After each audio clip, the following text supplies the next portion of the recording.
जय राधा माधवा कुंज बिहारी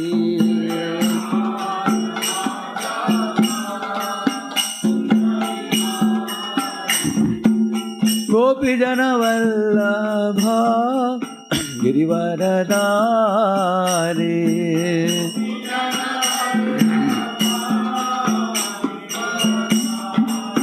यशोदानंदन व्रज जन रंजना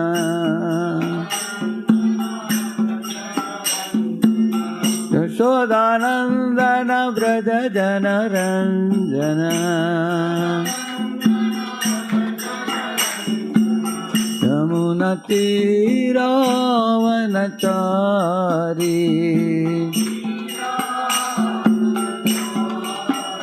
जय राधा माधवा कुंज विहारी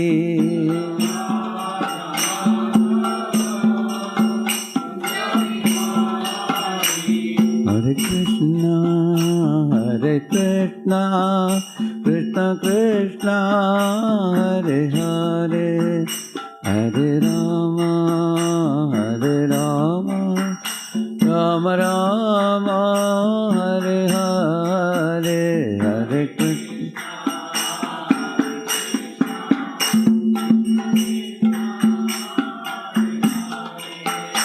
हरे Ram Ram Ram Hare Hare Krishna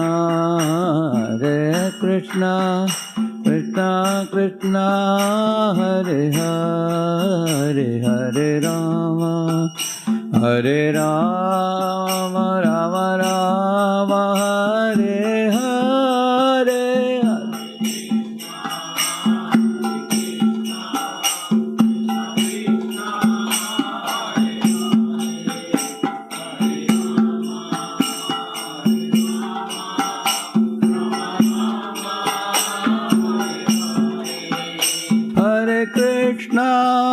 Hare Krishna, Krishna Krishna, Hare Hare, Hare Rama, Rama Rama, Hare Hare.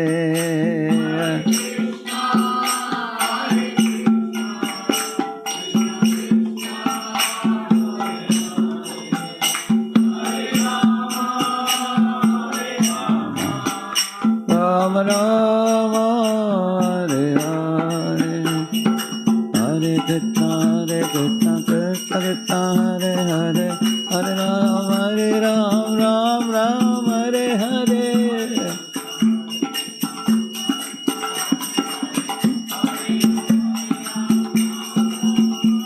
Hare Krishna Krishna Krishna Hare Hare Hare Ram Ram Ram Hare Hare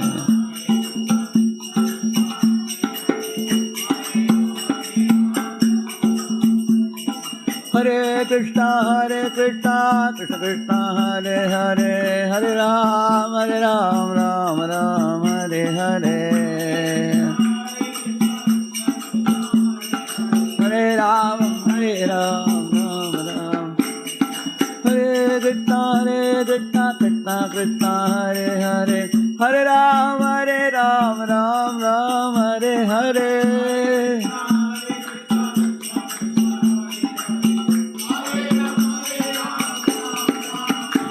Hare Krishna Krishna Krishna Hare Hare Hare Rama Ram Ram Hare Hare Krishna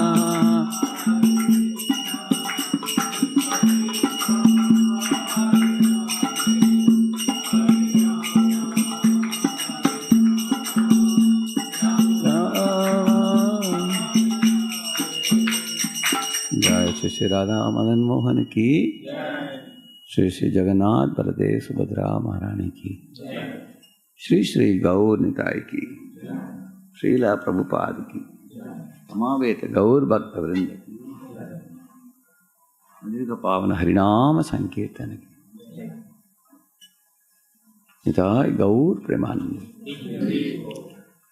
Om Ajnanatimirandasya Jnananjana Shalakaya Chakshuvanmilitam Jena Tasmai Shri Gurave Namaha.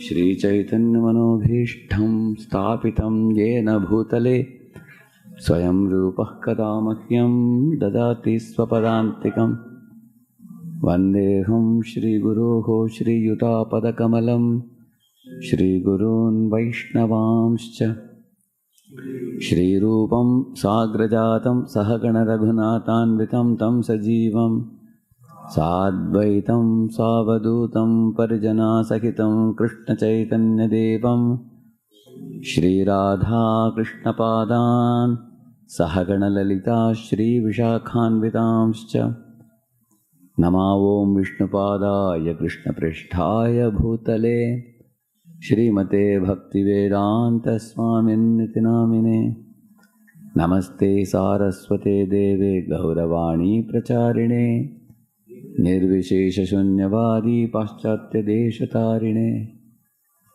Namo Mahavadanyaya Krishna Prema Pradayate Krishnaya Krishna Chaitanya Namne Gauratvishe Namaha Vanchakalpatarubhyascha Kripa Sindhubhya Evacha Patitanam Pavanebhyo Vaishnavebhyo Namo Namaha Jaya Sri Krishna Chaitanya Prabhu Nityananda Shri Advaita Gadadhara Shri Vasadi Gaura Bhakta Vrinda Hare Krishna Krishna Krishna Hare Hare Hare Rama Rama Rama Hare Hare. We have been doing this course number 3 here in Gachibowli.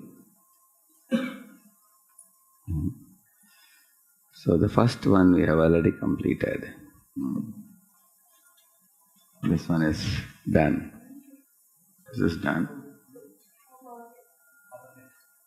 This we did also. These two we have done. Any other thing we did till now? They can't see here. Okay. Okay. No problem. Seeking divine empowerment, I think we did that. And then sincerity attracts grace. That also we completed. So one topic I am planning to touch today is chanting Hare Krishna attentively with absorption. It's a very important topic it is.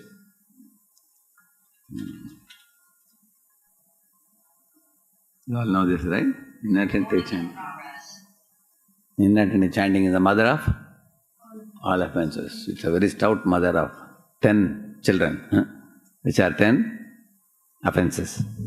That is why this is a very important topic it is. That is one very dangerous shloka you might have heard. Bahu janma yadi Shravana Kirtan, you heard it? Tabutana Paiva Pade, Krishna Pade, Premadan, like that verse. It says that even if one chants the holy name for many lifetimes, one's love for Krishna will not be awakened if one chants the holy name inattentively, like that it says. So, with His Holiness Sachinandan Maharaj, what he would do, instead of saying 10 offenses, he would say 10 defenses. He converted it all. In his book he wrote, so that devotees don't get frightened. Instead of saying like this, he can say that if one attentively chants, one doesn't have to wait for many lifetimes also. Very quickly one will awaken love for Krishna. Correct now? In the same manner, the first, second and third offenses, they are Hari, Guru and Vaishnava. First offense is Hari, third offense is Guru. The second offense is Hari, and the first offense is Vaishnavas. And third one is Guru. So Hari, Guru, Vaishnavas, but not to offend them. We have to respect those three. That's what we say, serve Hari, Guru, Vaishnavas. Hari, Guru, Vaishnava. And the fourth offense is offense to scriptures. And the fifth and sixth are offense to the holy name, because the fifth we think holy name is imaginary, and the sixth is we interpret the holy name with material vision. Seventh we abuse the holy name. So 5, 6, 7 they are all directly offenses to the holy name. And the eighth offense also, underestimating the holy name. Ninth offense is again abusing holy name by giving it to unqualified people. For example, will a father give his daughter in marriage to a drunkard or a drug addict, knowing well that he is a degraded fellow? Will any father do that? He won't do that. He'll be very careful to choose a proper spouse for her. In the same manner, we should not give diksha to any unqualified person. That's the ninth offense. So 5, 6, 7, 8, 9, all of them talk about erratic use of the holy name. Imagining holy name, considering that the glories that are spoken about holy name are imaginary, or misinterpreting holy name, or abusing holy name, or underestimating holy name, or awarding holy name to those who are not trustworthy. All these 5 offenses are all directly to holy name. And the 10th offense is holding on to mental attachments even after understanding so many instructions from scriptures. That means that is also neglecting the holy name. That means you invite Guru to your house and Guru has come. And then you are very busy with other activities. You tell the Guru, sorry, I invited you, I have no time for you. It will be like that, correct? No? It will be offensive. So, therefore, neglecting the holy name, that is 10th offense. That means 5 to 10, all the offenses are against directly to the holy name. Only the first 3 are Hari Guru Vaishnavas. And the 4th one is sacred scriptures. So we should have great Shraddha in the scriptures, and one should be careful in dealing with those first 3, Hari Guru Vaishnavas. And then rest of it all is in relation to holy name. Therefore, a proper understanding of the holy name subject is a very important thing, because 5 to 10, all the offenses are in relation to holy name. So, and one of the reasons for inattentiveness, let us see. Where does inattentiveness spring from? Let us see.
You see, now Swatattva Brahma is, therefore in Bhagavata Lord Krishna begins with the knowledge of the soul and body, correct? Very in the beginning. Swatattva means our own tattva. What type of person am I? Who am I? I am spirit souls. Why Krishna spent so much time in the second chapter between the verse 13 to 29? You may just think, it's just, you're not the body, you're the spirit soul. So Prabhupada says sometimes the knowledge is repeated for emphasis. Sometimes he begins with something familiar and then he goes to deeper knowledge. For example, in 13th verse, he just says, you are not the body, you are spirit soul. The Dehi or the spirit soul passes through the material body which is changing. But the Dehi, the spirit soul doesn't change. But then later on he says, then Vasamsi Jirnani verse comes later on. There he says, now the soul not only resides in the body, it also moves from one body to another. And then he talks about the qualities of soul. Okay, what is the difference between the material body and the soul? He says that in Nainam Chindanti Shastrani, Nainam Dahadi Pavakaha, Achenam Kledi Antyapo, Nashoshedi Marata. It cannot be cut by scissors, can be burned by fire, and all that he says about the nature of the soul. And later on in 13th chapter he explains, although the soul is so powerful, the soul is not God ultimately. There are two kshetrajñas in the body. There is a soul Kshetrajna and there is a super soul Kshetrajna. Two are there in the body. And super soul is the master and soul is servant. He says. And therefore the soul has only ability to desire. That he explains in 5th chapter. He explains that soul desires, the super soul takes notice and orders the material agency Durga. And then Durga is ordered by Krishna that you execute this for this soul, for this jiva. And that's like a tripod. The soul desires, super soul orders material agency, then it is made possible. So then the soul and super soul relationship and relationship with the material agency. So this is called Sambandha Jnana. You know, what is the Sambandha between Krishna and Maya? He says, Mama Maya. That is a Sambandha. That means Maya is Krishna's. Maya Adhyakshena 9.10. So this is Sambandha between Krishna and Maya. Maya is sister of Krishna. Krishna is the master. And Krishna says to Durga, in one of the conversations he says, you will provide all material benefits and I will provide spiritual advancement for those who come to me. You will be called as Chandi, Chamandi, Bhadrakali, all those things he says. Correct, no? So, in this way, she is Yogamaya in the spiritual world. Material world she is called Mahamaya. So, these things you come to understand more. Who is the personality and what is the relationship of the personality in relation to Krishna? So, that is understood. Then what is the relationship between Krishna and the Jiva? What is the verse number? Aham bija pradhapita. Krishna is the father, we are children. Sarvayonishu kaunteya murtaya sambhavanti yaha tasam brahma mahat yonir aham bija pradhapita. He says, I am the seed-giving father. Then 15.7, what is it? Mamai vamsho jiva loke jiva bhuta sanatanaha manashashtani indriyani prakritistani karshati. The jiva is my part and parcel. Having forgotten this fact, he is trying to exploit and enjoy the resources of material nature and he is terribly suffering. Like that he says, correct? No? So that is a verse where he talks about Krishna-Jiva relationship. There is another verse. Jivara swarupa hoya Krishnara nitya das Krishnara tatastha shakti veda veda prakash. He says, he says that the Jiva is Krishna's servant.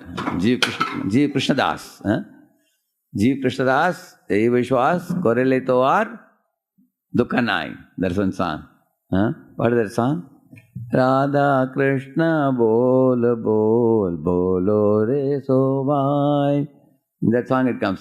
Jiv Krishna das, Ei Vishwas, Koreleto ar Dukhanai. Like that it comes. The Jiva is Krishna das, and once he has realized this fact, he has no worry. So Prabhupada explained the same with an illustration. He said there was a boy who was a billionaire's son. He was living happily at home, nice eatables, beverages, nice dress to wear, traveling in costly cars, having great facility and enjoyment at home. But somehow one day he quarreled with the father and went out of home for a faraway place, and he was wearing tattered clothes and he was sickly and he was crying. So Prabhupada says this boy has to do only one thing, to again be happy. What he has to do? Just to reconnect with the father, come back home. Not quarrel with the father, just be happy with the father. Same is the situation of jivas also. We are all part and parcels of the Lord. We have turned away and come here and we are suffering. So, in this way, this is the relation between Krishna and Jiva. Now, what is the relationship between Jiva and Maya? That's the third triangle is complete now, correct, no? Jiva, Maya and Krishna and Jiva and Maya. Any sloka comes to your mind? Daivihi yesha gunamayi mama maya duratyaya. So, Maya Devi has three gunas with which she subjects the living entities to those three gunas, correct, no? So, that means she has control over the jivas. That's one thing we understand. Any other sloka comes to your mind? Krishna bolia sayi jiva bhoga vancha kare nikatastha maya tare japati adhare. It says, when the jiva forgets Krishna, Krishna bolia sayi jiva bhoga vancha kare, when he wants to enjoy separately. That in Prabhupada says that when the conditioned soul is, when the conditioned soul looks at the material nature with the enjoying mentality, then the material nature gives him suffering, he says. That means we cannot look at someone else's property with a plan to enjoy it separately. Correct, no? then we get suffering. That's a Krishna Bulia says, Bhagavan Sakare, Nikatastha Maya Tare, Japatiya Tare. Recently I was hearing a lecture. Like, in this world there are control systems kept, that one cannot loot others' property. If you loot, then they handcuff you. So the police handcuffs a person and stops him from looting. Another person doesn't loot by following the path of morality and ethics and spirituality guided by a teacher, correct, no? So one's hands are controlled voluntarily. Another fellow's hands are controlled forcibly, correct, no? So in this way, Maya controls our hands forcibly when we exploit the material nature, correct, no? So in this way we understand. So Manashishtani, Indriyani, Pakritistani, Karshati. The Karshati is only due to that. They're trying to enjoy. So in this way, then one more verse also is there. Krishna Boliya Saye Deva Anadi Bahir Mukha Atayeva Maya Deya Samsara Dukha. He says, because the Jiva has turned away from Krishna, therefore the Maya wants to bring him back to Krishna's lotus feet. So she gives him some dukkha to impel him to wake up. Otherwise he is sleeping. Prabhupada says, a mother made a sweet rice and the child was sleeping. He said, "Beta, get up, get up." He was just turning this way, that way and sleeping. She gave a pinch. Boy jumped up. "Why are you pinching me?" "Ah!" He cried. She put a sweet rice in the mouth. Then he ate sweet rice. He became very happy. Then he wiped his tears and ate more and more sweet rice. Similarly, Mayadevi wants to give us a pinch so that we wake up. Otherwise, we are ready to adjust and sleep. "Oh, you are pinching me, you are slapping me this side, I sleep this side." Like this. Most of the living entities try to adjust and go on in this world, correct, no? So therefore Mayadevi gives a pinch like that, he says. This is the relation between Maya and Jiva. Relation. So this Sambandha Jnana should be properly understood. So all these three will be very nicely explained if you read one verse. All of you can repeat that. Yaya sammohito jiva atmanam trigunatmakam Paropi manutenartham tatkritam chabhipadyate. One of the most beautiful purports. This is coming in the first canto, 7th chapter. What is the verse number? 6 or 7? What is it? You found out anybody that was? Yaya sammohito jiva. It's 1.7 point. You can check it here. Atmanam Trigunatmakam. So, 1.7.5, yeah, 1.7.5. Very nice verse. So, there what he says, the Supreme Lord doesn't like to punish the Jivas. The Supreme Lord wants the Jivas to be happy. He is always happy. He wants the Jivas to be happy. But the Jivas are naughty.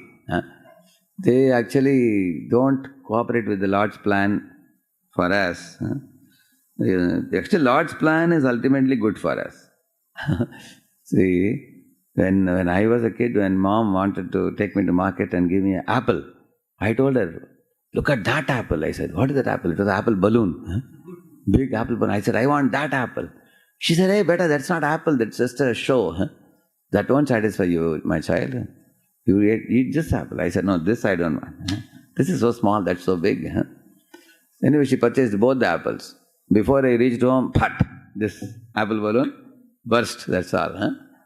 So, it became so small and good for nothing. It was fit only to be thrown in the dustbin, that's all. I couldn't do anything.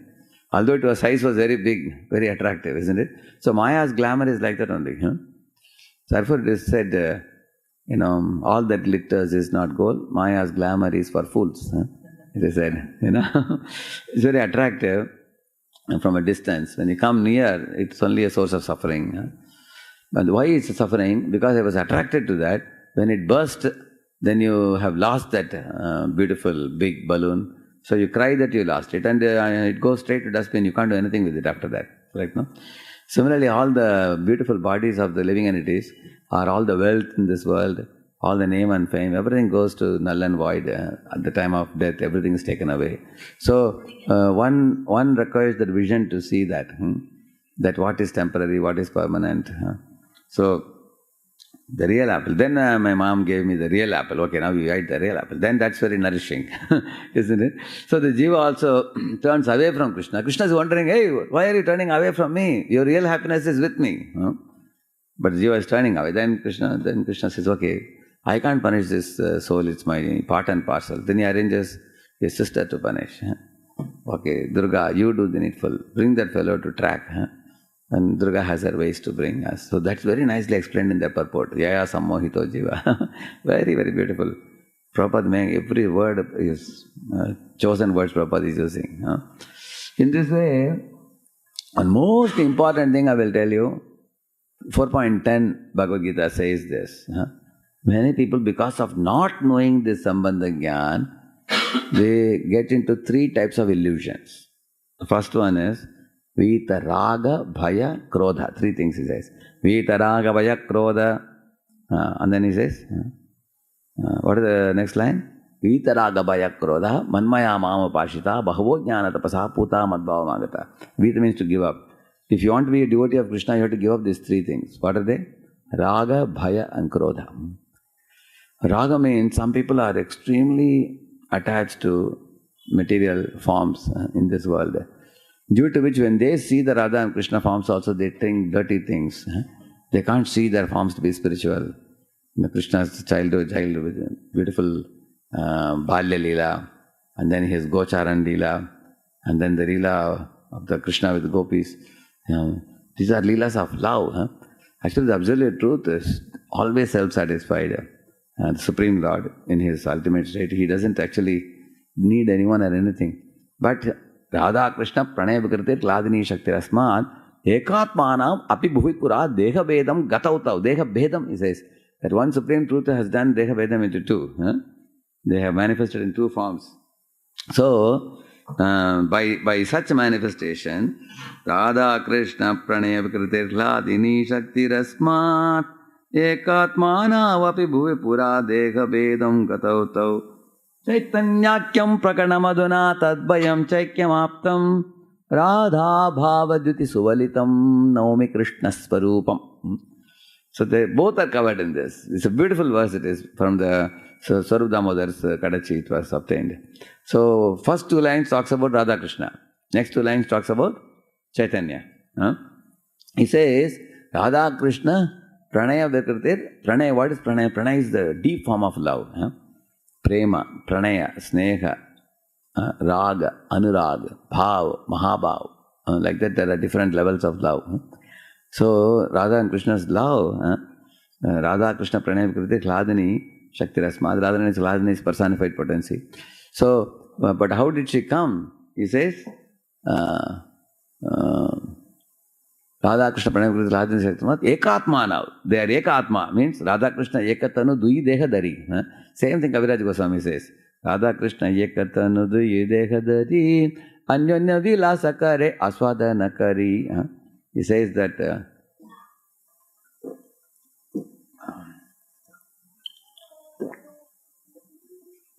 so I will show you one very nice. Hari Om.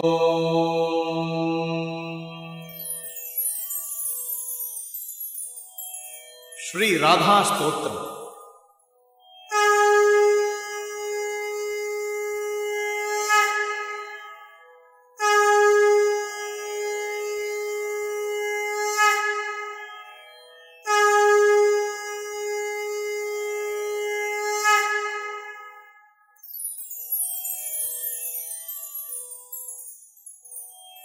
गृहे राधा वने राधा राधा पृष्ठे पुरस्थिता यत्र यत्र स्थिता राधा राधैवाराध्यते मया जिह्वा राधा श्रुतौ राधा राधा नेत्रे हृदि स्थिता सर्वांगव्यापिनी राधा राधैवाराध्यते मया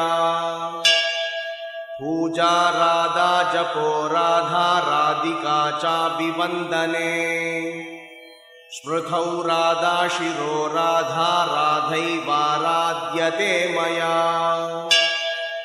घाने राधा गुणे राधा राधिका भोजने गतौ रत्रौ राधा दिवा राधा राधैवाराध्यते मया माधु माधुर्ये मधुरा राधा महत्त्वे राधिका गुरुः सौन्दर्ये सुन्दरी राधा राधैवाराध्यते मया राधा रससुधा सिन्धु राधा सौभाग्यमञ्जरी राधा व्रजाङ्गना मुख्या राधैवाराध्यते मया राधा पद्मानना पद्मा पद्मोद्भवसुपूजिता पद्मे विवेचिता राधा राधैवाराध्यते मया राधा कृष्णात्मिका नित्यं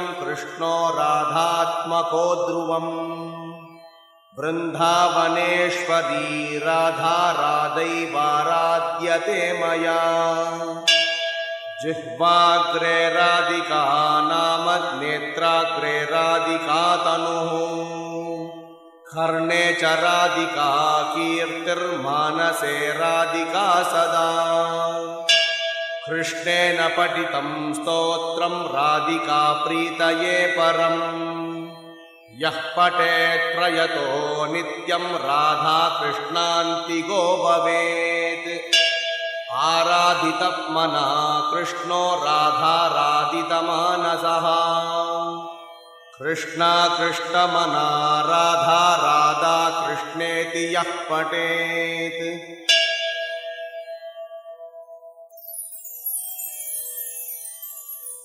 इति श्रीब्रह्माण्डपुराणे श्रीवेदव्यासकृतं श्रीराधास्तोत्रम् संपूर्ण. Radha is on my tongue, Radha is in my ears, Radha is in my eyes, and inside my heart I worship Radhaji who is within the bodies of all, he says, which means in the heart of every jiva resides love, which is a small drop of Radharani's oceanic love.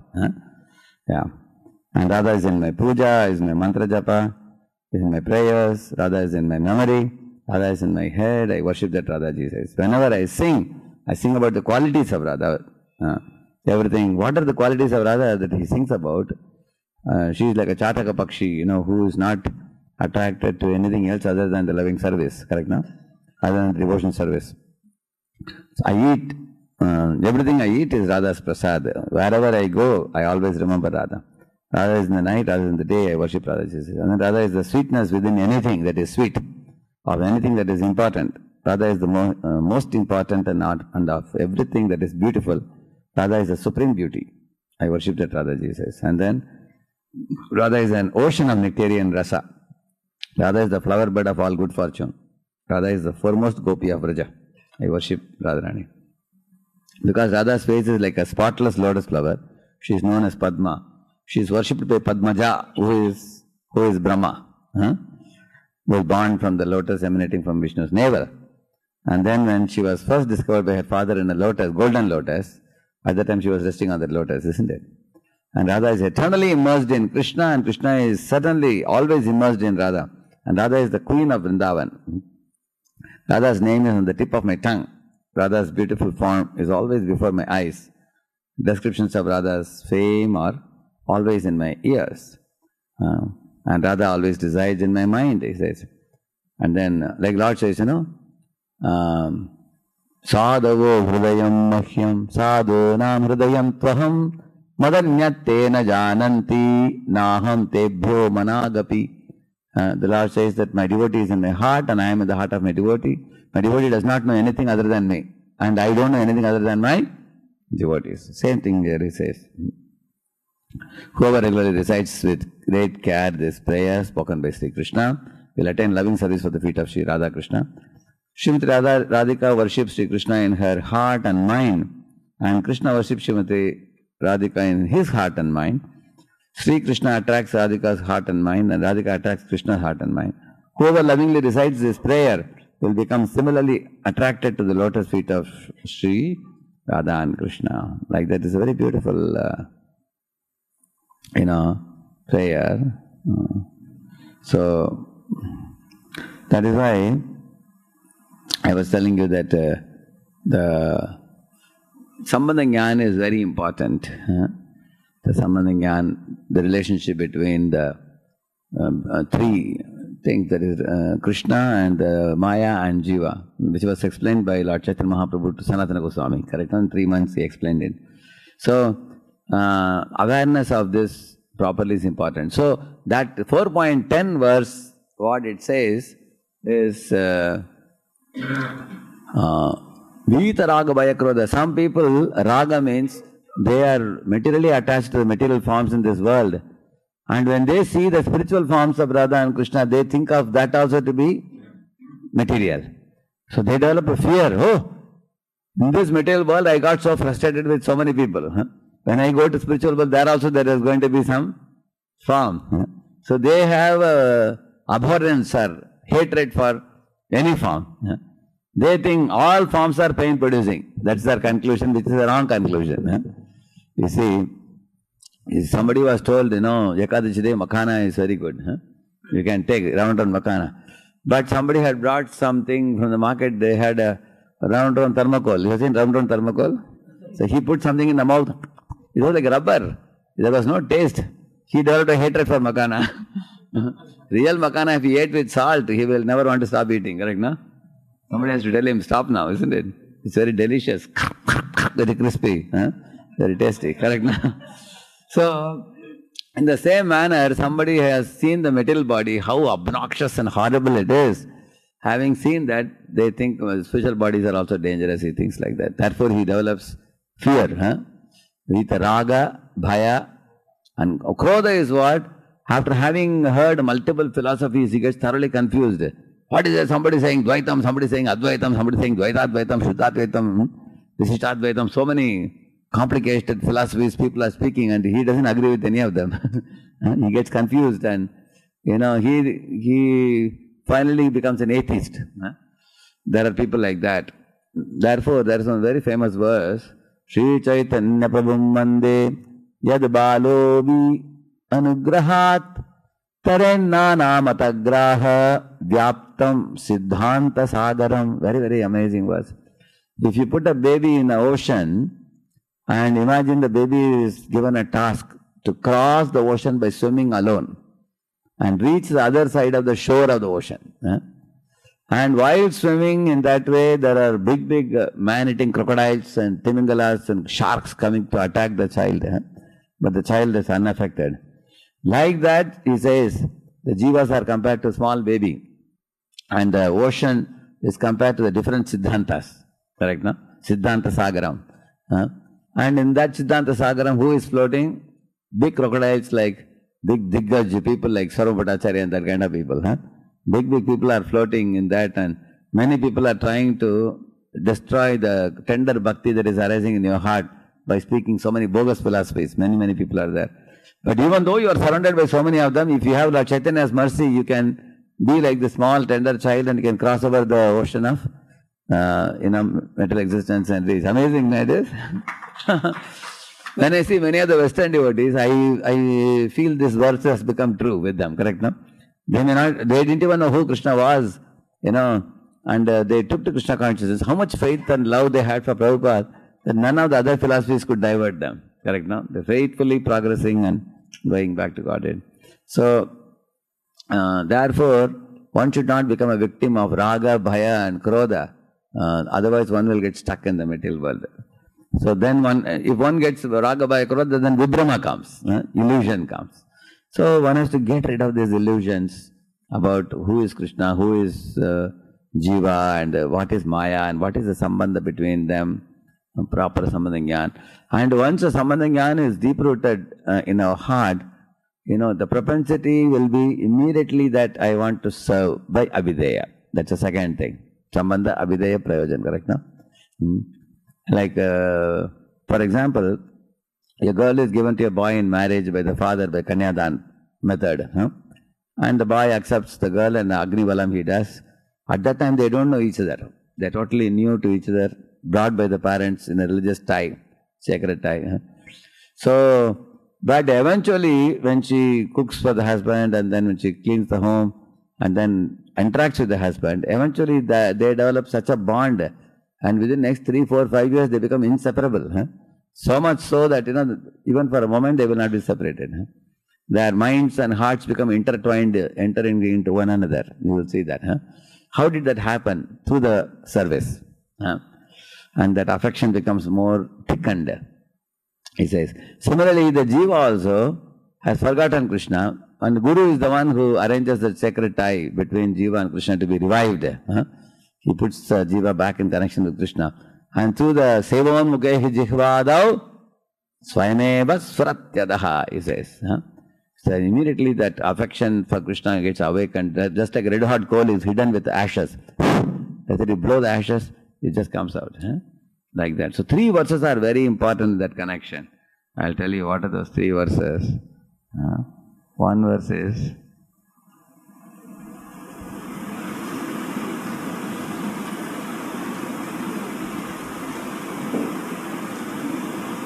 you all know this famous verse. Who can complete the second half? Ihayasya hare radhasya bolye karmana manasa gira. Who knows the next part? Yes. Nikilashvapyavastasu jivan muktasya uchyate. See what this verse says, when a jiva understands his servitorship to Krishna, with body, mind and words, one should serve Krishna. By that what happens? You become a jivan mukta. Jivan mukta means you become aloof from the material body completely. Just like a coconut, if you put it in nariyal, big nariyal, if you put it in water, after 2-3 months, it will come out separately. You have seen that? Even the supari also. You have seen that? It's a cover is outside and that inside thing is separate. They both have become aloof, separated. Like that, we also will come to a clear-cut realization. I am not the body, I am spiritual, I am Krishna Dasi. We will realize it if we engage our body, mind and words. But what happens in our chanting? Our body moves the japamala and completes the chanting. But our words also, gira also may be engaged. We may be uttering the mantra also. But the manas doesn't come. And for the mantra, man is very important, correct now? Because the fellow to be purified is who? And that fellow doesn't come. Correct now?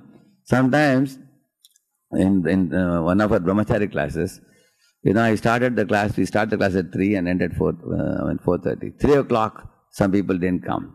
Some came at 3:02, 3:05. They were a little late. So one class, a whole class, they gave an importance of punctuality. Correct now? And fellows whom I wanted to chastise, they were not there in the class only. At least other fellows came little late. So sometimes it is seen in this world, the good fellows become more good. And the fellows whom we want to rectify, they never get rectified. Anybody had this experience? Correct?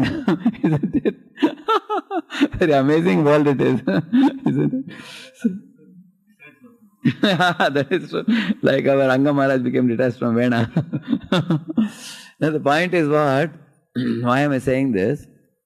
Sometimes karmana manasa gira, he says that when mind doesn't come, the mind goes away. Other than the mind, the body is coming, sound is coming. It is like it's like a medical capsule without any powder inside.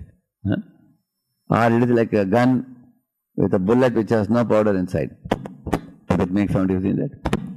But if there is real bullet, then it makes a real sound, isn't it?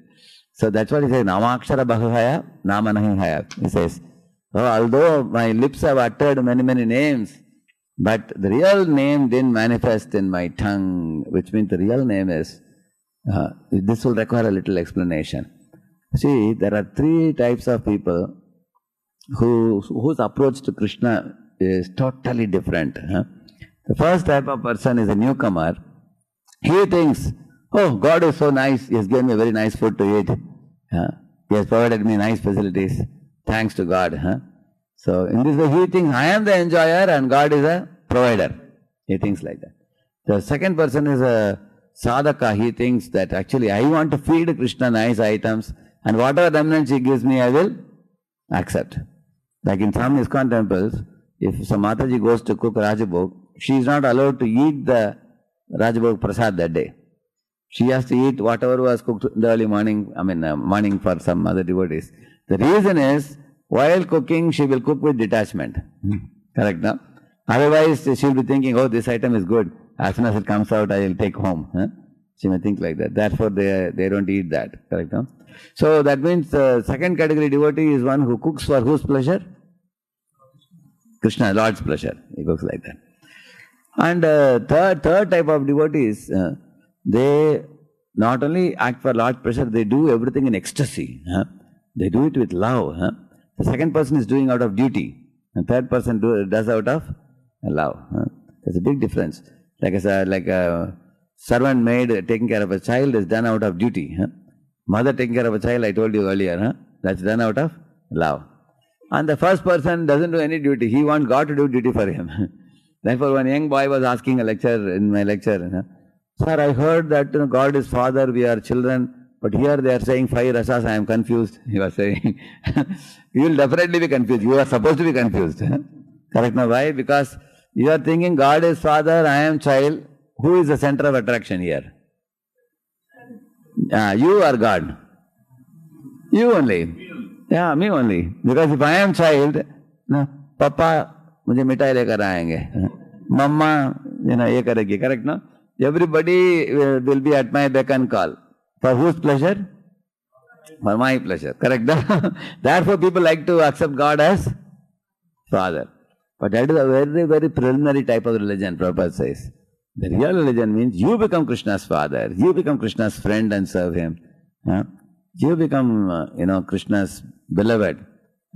You are actually, meant to serve Krishna. Just like look at the Ashtasakis, they are all, one Saki is playing Mridanga, one is playing Kartal, one is making garland, one is fanning, one is putting Radha Krishna in a jula and swinging them, correct no?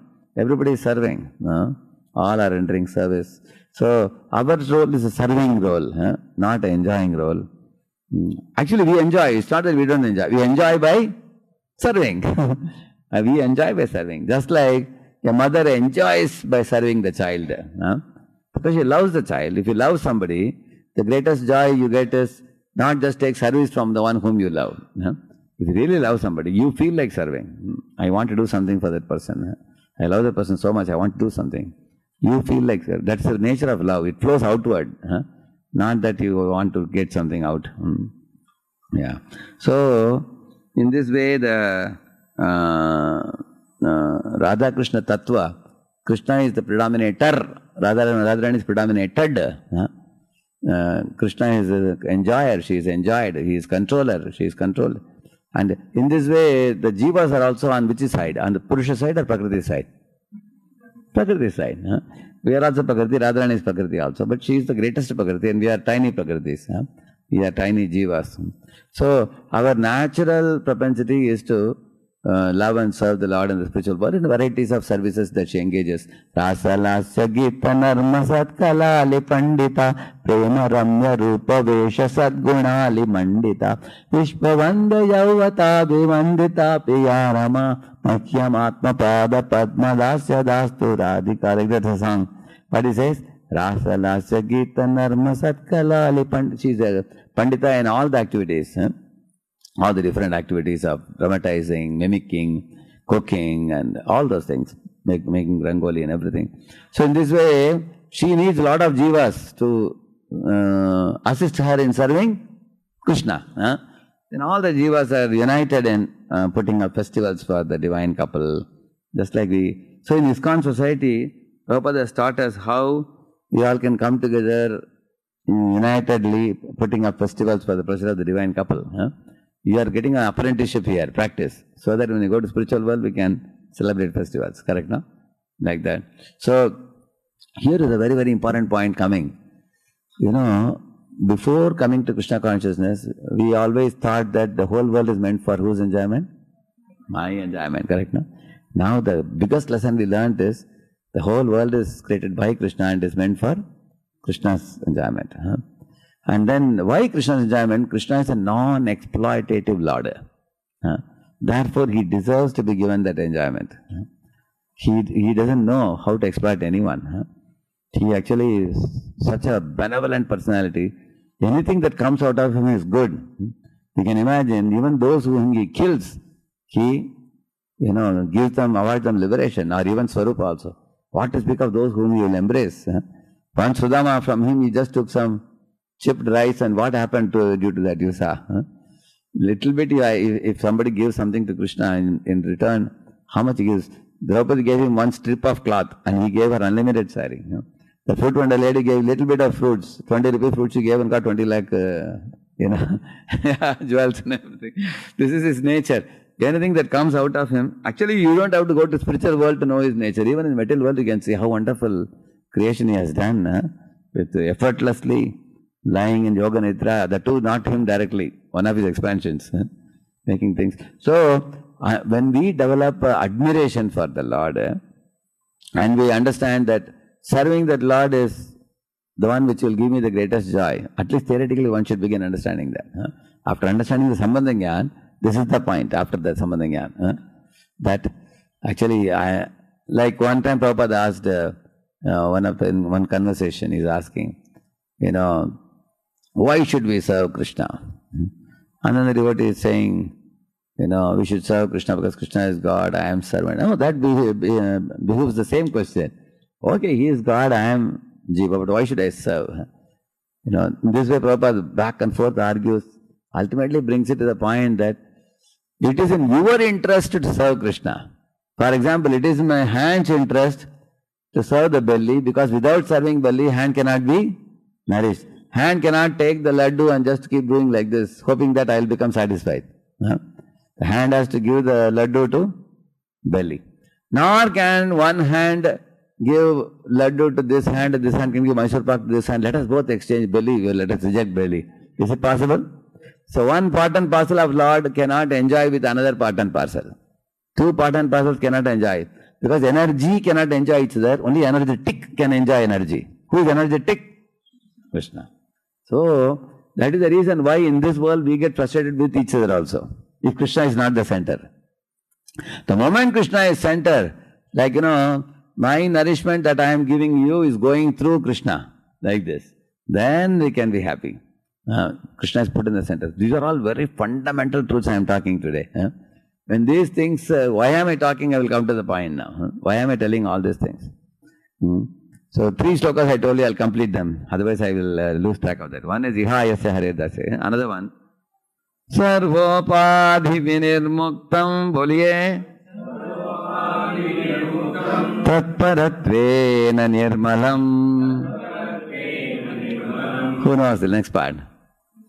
Rishikena Rishikesha Sevanam Bhaktiruchyate. Correct, no? So what he says, Sarva Upadhi. So till now I have told you what is our real identity. All other identity should be relinquished. Sarva Upadhi Vinirmuktam. I am an engineer, I am a doctor, I am fair, I am black, I am cute looking, I am ugly looking. I am popular, I am unpopular. Engineer was me, doctor was me. It's called asmita. Avidya asmita. That asmi means I am. Thinking like that about ourselves with external coverings. I am a Brahman and things like that. So sarva upadhi venirmuktam tat paratper nirmalam. In this way, by coming in contact with Krishna consciousness, one becomes purified and gives up all upadhis. My only upadhi is I am Krishnadas or Krishnadasi. That's my only real identity. All other identities are, coverings over that real identity. Then Rishi can, with that understanding, with purified mind, then you engage your senses in Krishna service. That is called bhakti. Rishiken Rishikesha Sevanam. Bhakti Ruchyate. Real bhakti is that. Then we become free from the upadhis and serve. That means with upadhi you serve. There is a story in Bible. 2 people entered the church.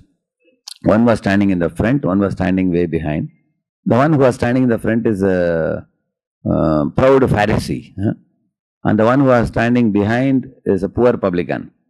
2 names are given. So Jesus was telling the story. He said that the proud Pharisee came in the front and said, "Oh God, every month I give you a very big donation. Nobody in this church can give donation as much as me." Like that he was boasting about his great charity. And then he turned around and saw that poor publican and said, I am not like this poor guy, huh?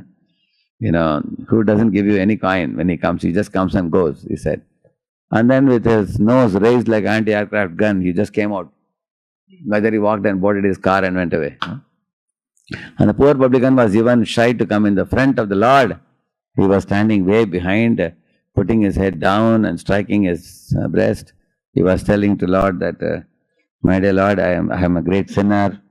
I have committed so many sins. You still have allowed me to enter your temple. I am grateful to you. Please look at me and purify me. This kind of prayer he was offering. So Jesus told the story to all his people and said, 2 people offered prayer, but Lord heard only 1 prayer, he said. Whose prayer he heard? The poor publican. Correct, no? So the point is, the bhakti is rendered at that time when it is coming from arising from the heart. From the bottom of the heart, when it arises, then it immediately reaches Krishna's ears, undoubtedly. Otherwise, the people ask so many questions after the class. Why you people are while chanting, mala, why do you put the finger outside? Why not keep it inside? People ask. Or people ask, why do you guys shave? Why do you wear tilak like? So many questions, hundreds and thousands of questions people ask. These are all details, rituals and other things. But one should not lose track of the essence behind the details. Like if I ask one of you, hey Prabhuji, can you please get me a Bisleri bottle? If I say, then you come and give me an empty Bisleri bottle. But you want a Bisleri bottle? Take it. So I will ask you, is this what I asked you? I can prove to you, I have recorded also, you said only Bisleri, he said. Yes, I did ask a Bisleri bottle, but what was my intention? Water. Otherwise you can give me, instead of Bisleri, you can give me in a glass also. Correct now? The outer thing can be anything, but substance I wanted was glass. Similarly, Krishna says, bring your bhava. He says, other than the bhava can be given to me through a flower or a fruit or milk or water. And even if you don't have anything, you can give it all in your mind also. By Manasa Puja, like the Pratishtana poor Brahman, sitting in the bank of a holy river, he was creating, he was making all the vessels and everything and cooking sweet rice and put his finger and got it burnt, isn't it? He was just offering with the mind, he didn't have anything. So the commodities that we give to the Lord are only external covering over the real bhava that is expected. So that is why Sarvopad Vinay Muktam he says. So on the 3rd verse, Ada Sri Krishna Namadi Napavet Grahyam Indriyaihi Sevan Mukehi Jihvadav Swayameva Suratyadaha. So he says that our indriyas right now are very gross. And the gross senses cannot perceive subtlest form of spiritual truths. Krishna and Radharani, they are subtlest form of spiritual truths. See, earth, water, fire, air, ether. Beyond that, man, buddhi, ahankar. Beyond that, atma. Beyond that, paramatma. And then Paramatma is only a plenary portion of the Lord. The Supreme Ishwar Krishna who expands into so many forms, subtlest personality. So to understand him, one has to actually, na bhavet grahyam indriyai. But when you render seva in 2 ways, your tongue can speak, your tongue can eat. Eat only prasad and chant only holy names. Keep the tongue pure. Which means don't eat unoffered food and don't speak any prajalpa or useless nonsense. Either he says, then gradually you will become purified to recognize all the spiritual truths. One has to restrain the tongue, both in terms of eating and in terms of speaking. Make sure that only pure vibration comes out of the mouth. In this way, 3 verses are very important for us to increase our attentiveness. Yeah. So, now what happens?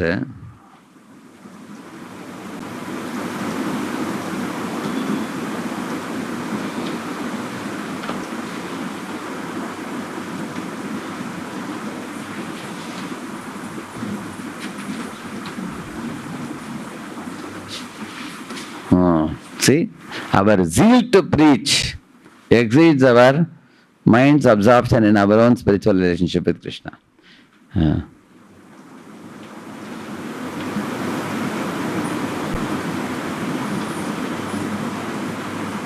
Correct, no?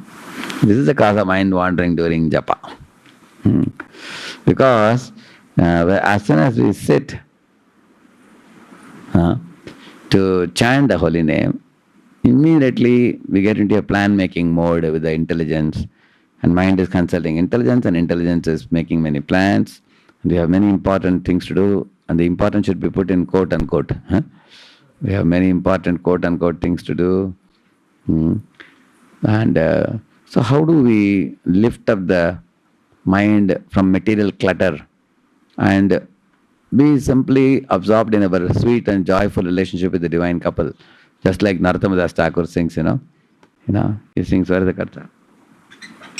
He says, Aha Prabhu Nanda Sutta Vrishabhanu Sutta Yuta Aha Prabhu Nanda Sutta Karuna Karo Varo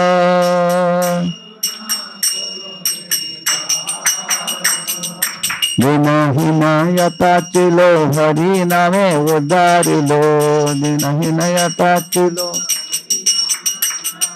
Kara Sakshi Jagai Marai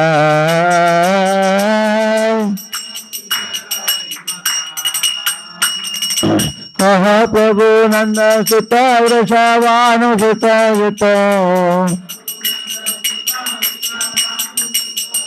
Karuna Karo Baro.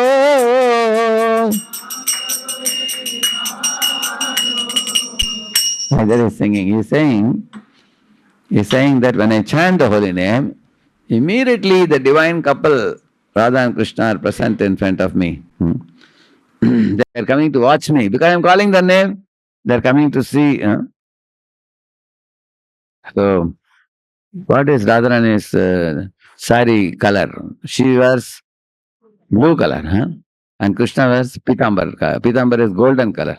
So he wears the color of Radharani's color, pitambar, and Radharani wears blue color. There's a very, very beautiful picture of Radha and Krishna swinging. You must have seen traditional picture. How many of you have seen that? Isn't it? Yeah. So that very, very beautiful picture it is. I had seen that even before coming to ISKCON also. I had seen that. Very, very beautiful. In the forest, they're swinging, correct, no? Singing in the forest, and there are swans in the... Where is it? Is that? No, not that below one. That is a little Western style. It is that one. There's another one. I'll show you if you'll get an idea. Just 1 minute.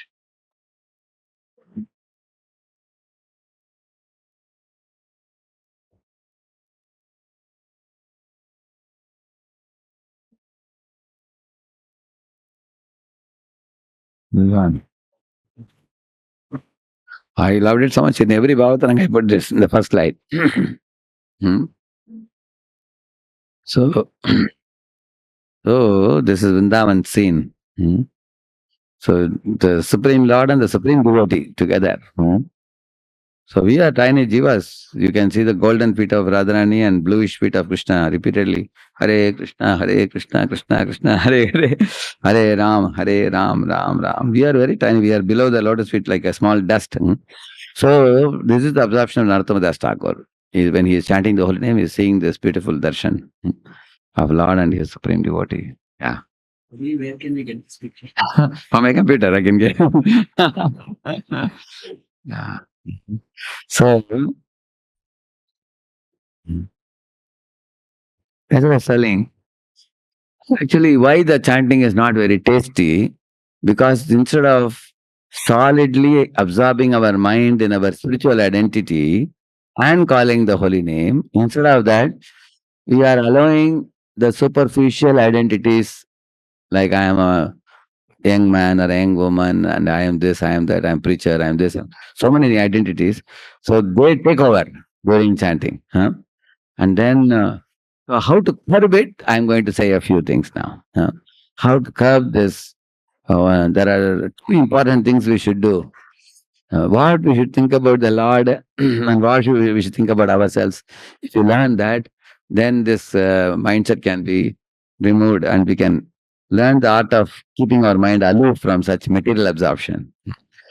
You see, there is I don't know whether this is going on. These people are Zoom devotees are going on. Huh? From there it's going on. I don't have to. It's out. I think I have come out. I think. Not okay. Okay. You are showing that.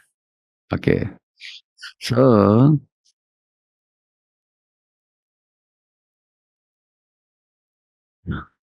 see, one should think of.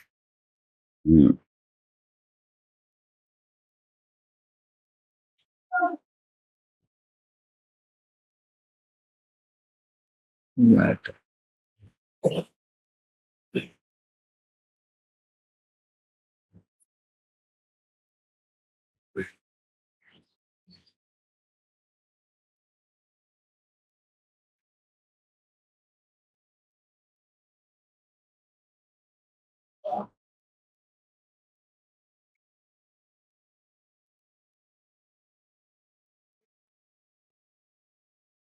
This one is a very famous. Okay, I will show another one. I will show.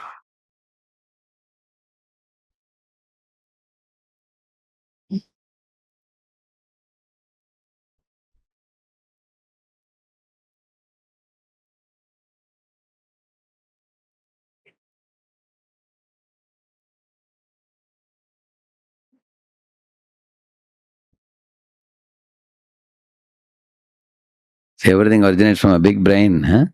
Lord is creating millions of universes. One should think of this.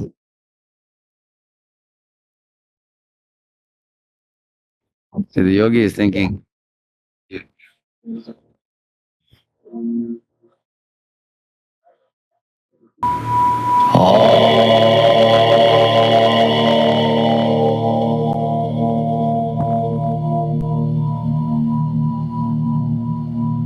sees the.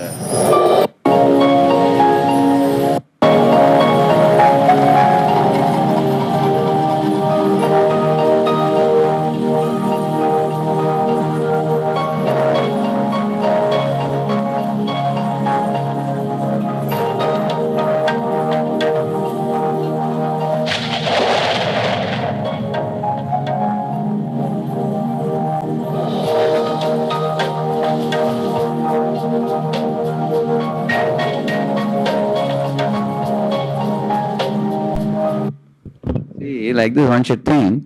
Lord is creating millions of universes effortlessly lying in the causal ocean, isn't it? And then this is inside the universe. What is this Vishnu's name? Huh? Garbhodakshay Vishnu, yeah, Garbhodakshay Vishnu.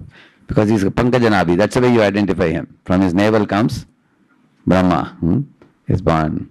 So in this way you find, and this Lord is just relaxing, and by the twinkle of his eye he can cause pralaya also. The waters can rise, and up to the Maharloka the water rises. So he is like the soul of the universe. Who is this Vishnu? Kshiravakshaya Vishnu, because Brahma and Devatas are going on offering prayer. He is the milk ocean above Shvetadvipa, and who enters the heart of all jivas. So in this way, the yogi should think about the vastness of the universe and the greatness of the Lord and our insignificance in that universe. Like Prabhupada told Tamaksha Maharaj, how small we are. Spiritual and mundane. Everything rests in me, Arjun, just as you see pearls hang upon a thread. Like the engine is pulling all the bogies, like that the Supreme Lord is pulling everything in the universe, Prabhupada says.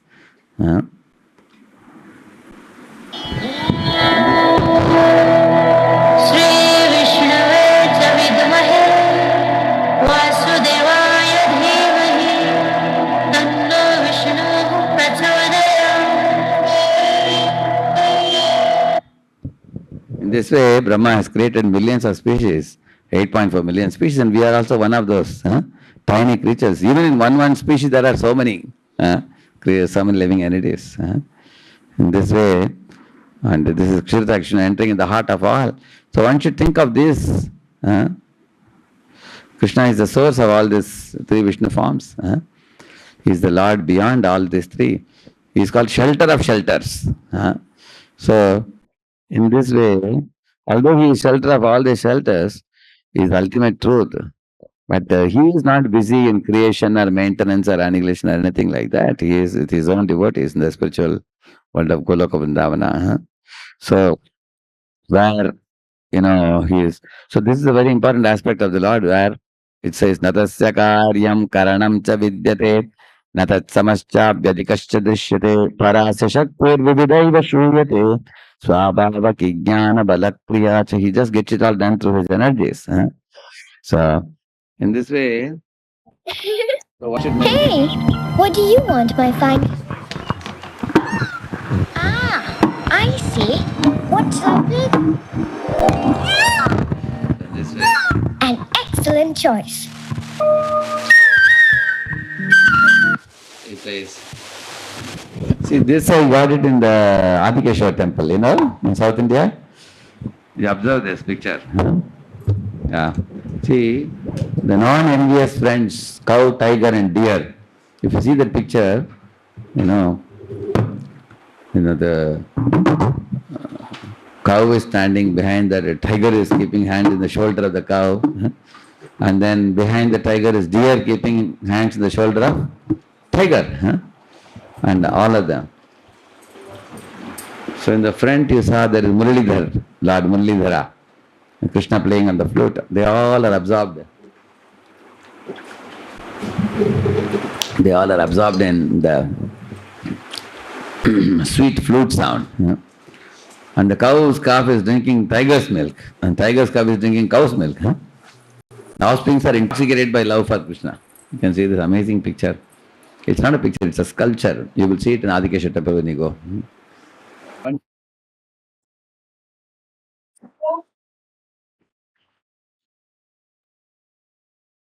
Think about the greatness of Krishna in the form of Mahavishnu. What's the famous verse?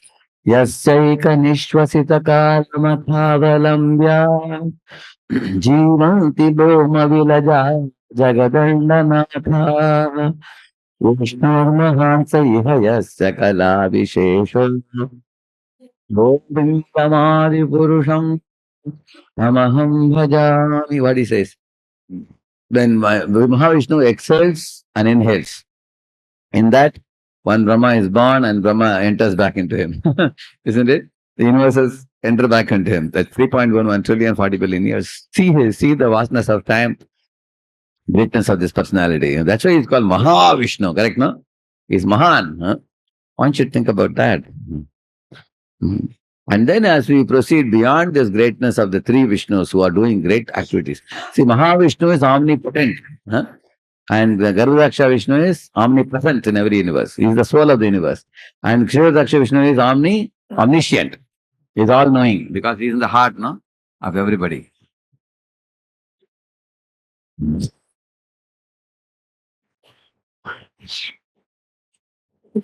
one should think,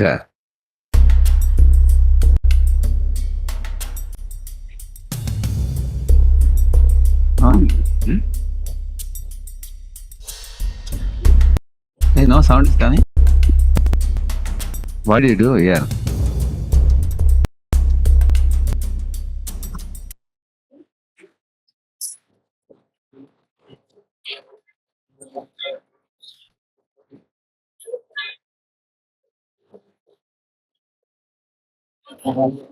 Think about vastness of the universe.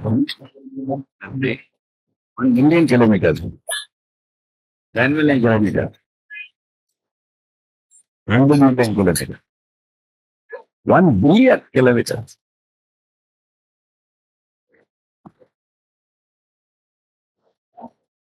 %.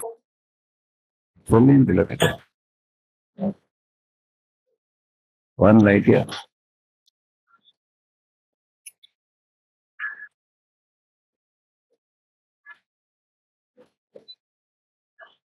Give the details. Go beyond 1,000 years, 10,000 light years. 100,000 light years. Now the whole galaxy is zero, you see. Then there are clusters and super clusters. Up there going up to 100 million light years. 1 billion light years. That's all.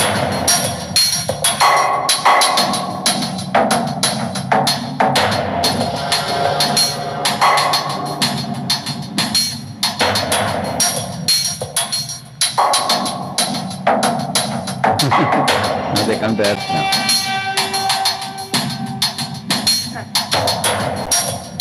Now they go into the eye now. Eyeball.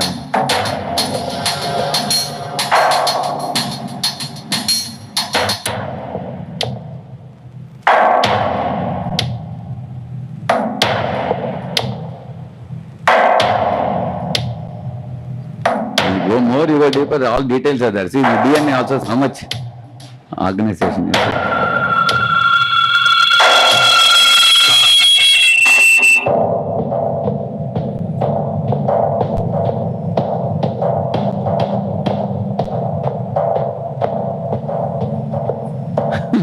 Even that the nucleus is there. Neutron, proton. Whole field of nuclear physics came after that.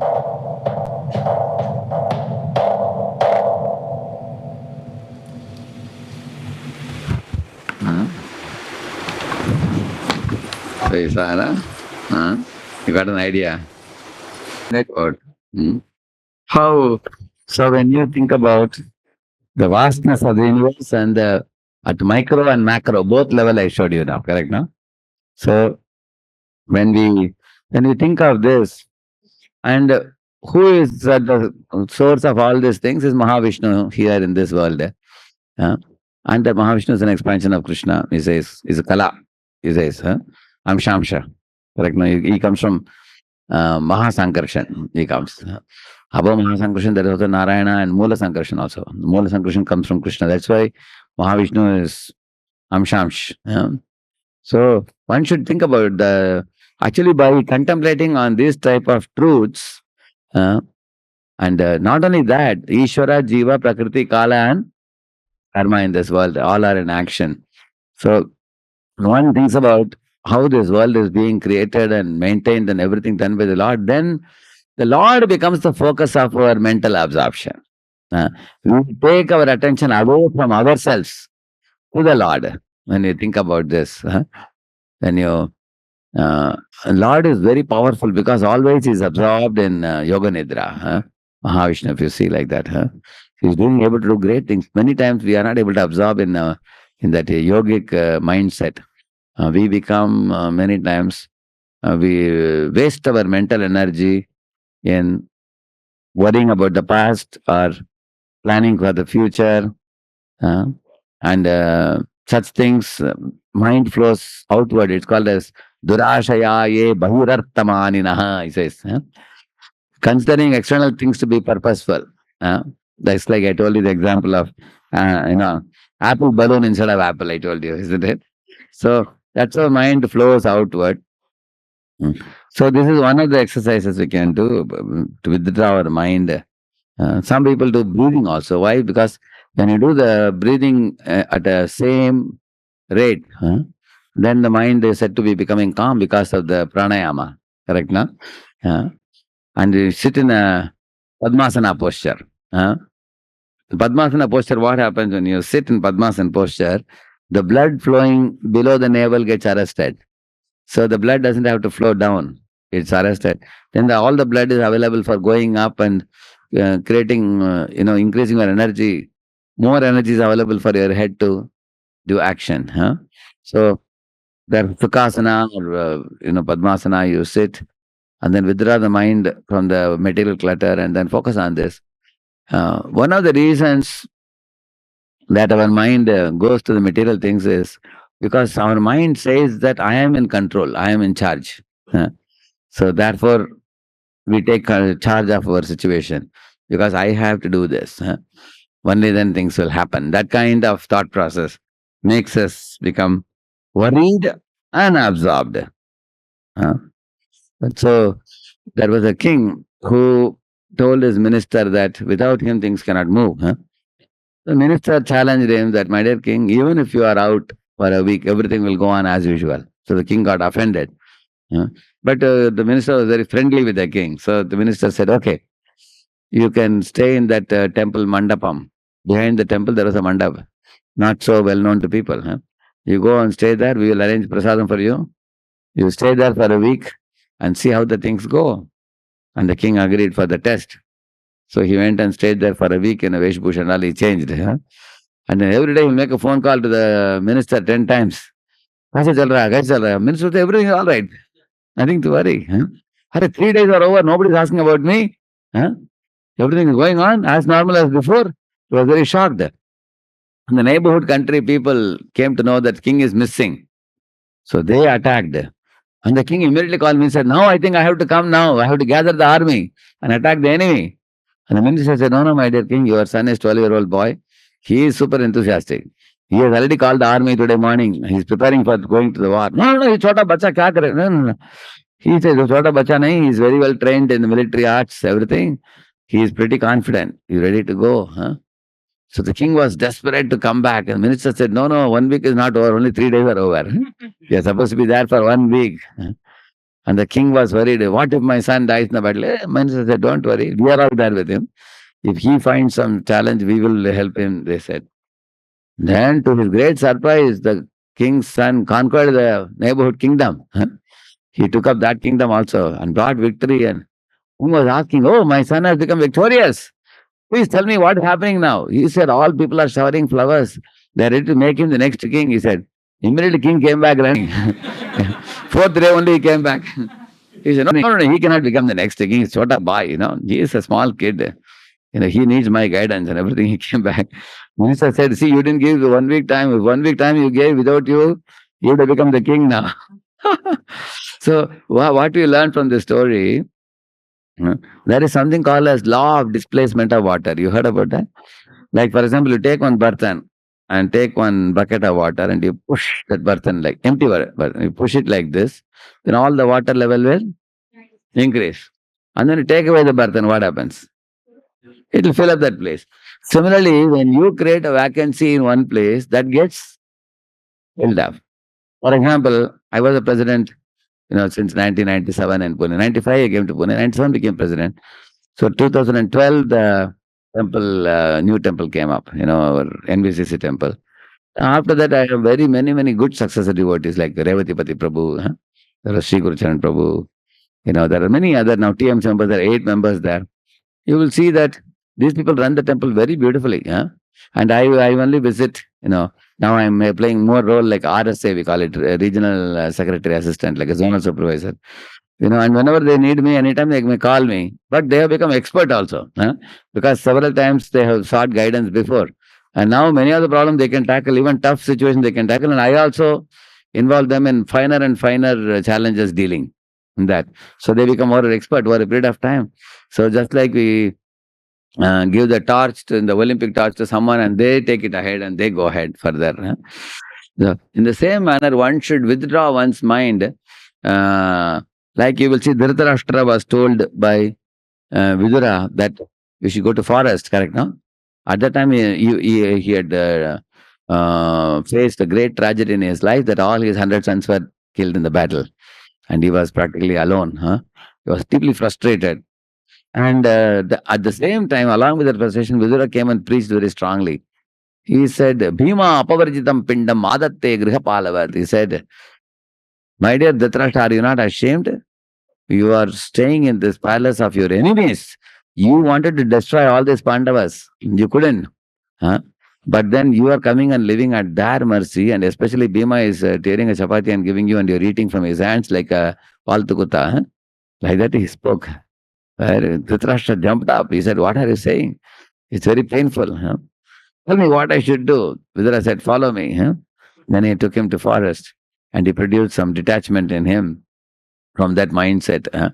So in this way, the attached mindset of Dhritarashtra was cut off, and then detachment was produced by the powerful preaching of Vidura. On the other hand, let me give you another example of a person who was already very detached, who is Bhishma Pitama.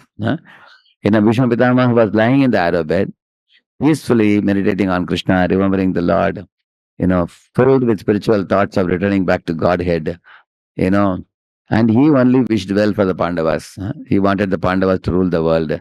And when the Pandavas came with, very nice dresses and golden chariots on the order of Krishna, you know, Bhishma Pitama was so happy. See, when he was a warrior, he fulfilled his duty as a warrior very faithfully. He did that part.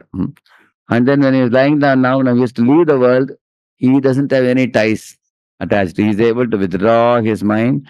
Itimati rupakalpita with Krishna, like that. There's a verse, you will read that. He was able to engage his mati fully in Krishna. That goes to show the detachment that he has cultivated during his stay in the Kaurava's palace. This is called as leading our life with a renounced temperament. Huh? That means even while you are living in a opulent position, we should live in a what mood?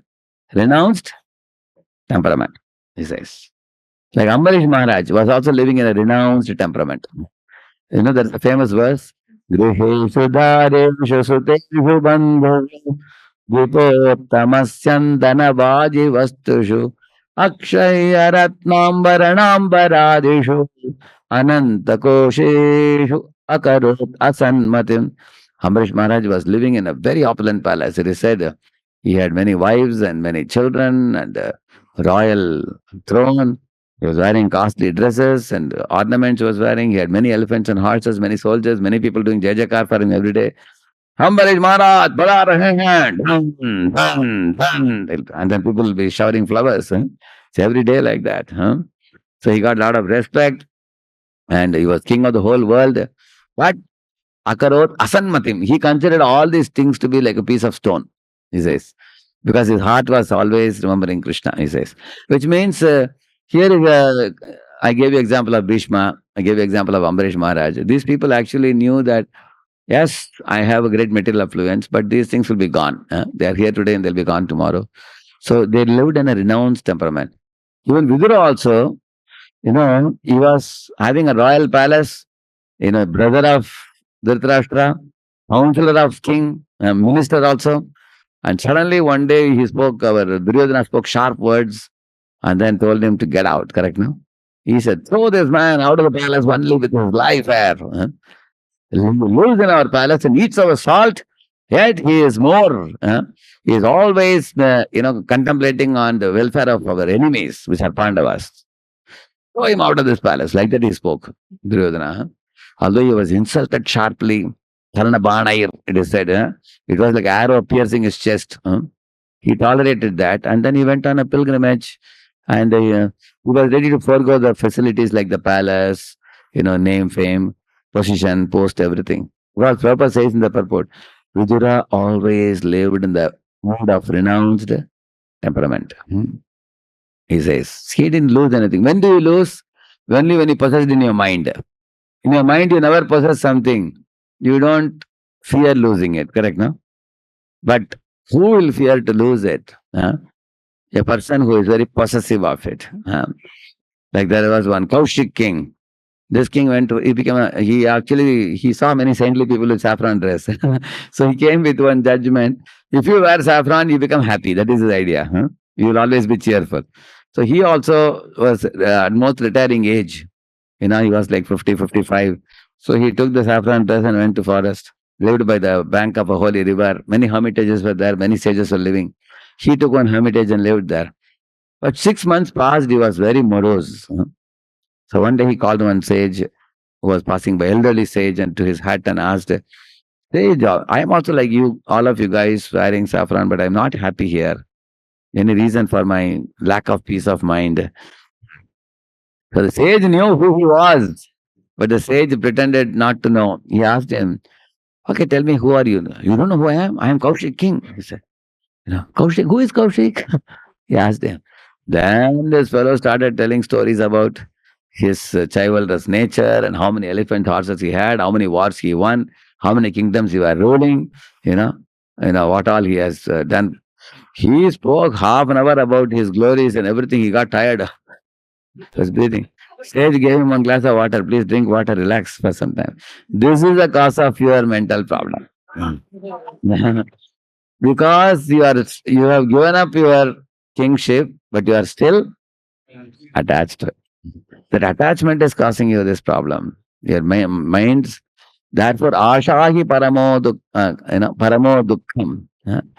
Like that she says, our Pingala says, yeah, great hope in materialistic lifestyle is the cause of all suffering. He says, Durashaya ye bahirarthamanina. Hiranyakashipu was also like that. So, although the king had externally given up, his attachment for those things he had not given up. That means in this world it is very easy to shave the beard or mustache, but you can't shave the material desires very easily. You know, one brahmachari was saying, Prabhuji, I have shaved my beard, mustache, and hair also. Now when I go and look in the mirror, I think, hey, I'm a very beautiful Vaishnava. Huh? Even with the shaven head, I'm thinking I'm very handsome. Huh? How it is, I'm a handsome engineer. Huh? Still you think, because nowadays, even outside people also shave completely, correct? No? That's one of the 24 hairstyles, I think. Correct? No? Completely shave. So, we can still be attached to the body, attached to our position and things like that. So, not only that, after giving up, in case you gave up the attachment, Ambarish gave up attachment, Bhishma gave up attachment, one should not become proud that I have given up attachments. That's another thing. In the 11th canto of Bhagavatam, there's a shloka which says, I'll show you that. The yogis and jnanis who have given up everything of the world, the problem is they become proud after giving up.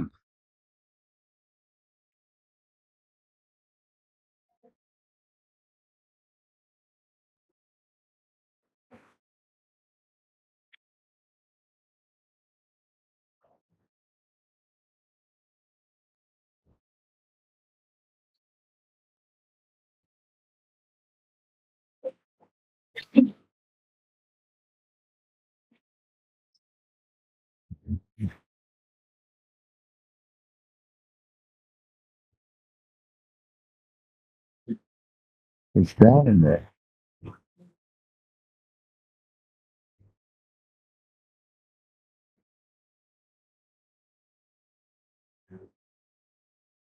This is the one. This is the verse.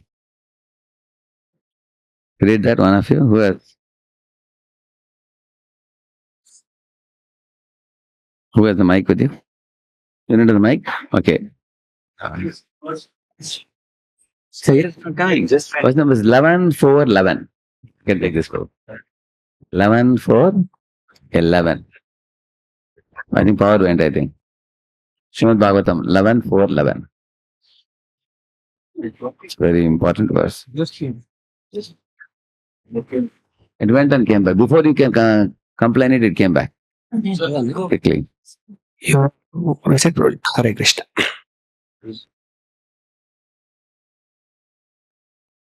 You can read, but no problem. Yes.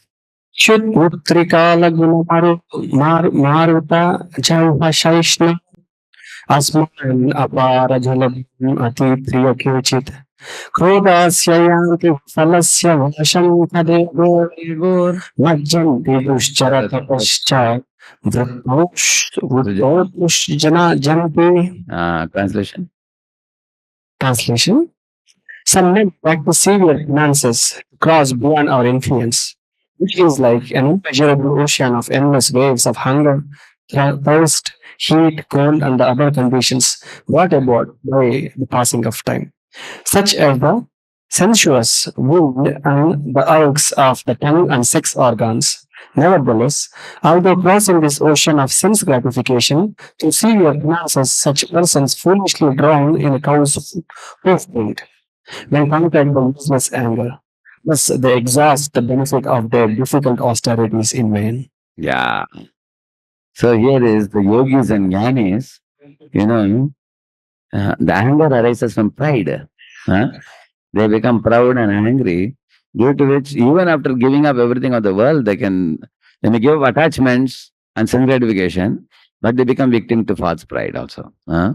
In this way, coming back to this point, here if you see, one thing I told you is our zeal to preach Krishna consciousness to other conditioned souls who are suffering that can exceed our spiritual mental absorption. That's one thing I have said. Another thing is, you know,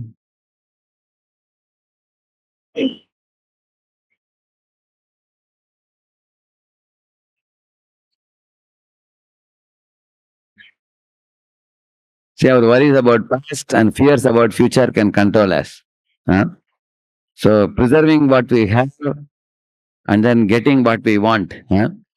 So your worries about the past, oh, this got lost, that got lost. You worry about some past happening. Like there was a lady who had two sons. One son was having a windglass business.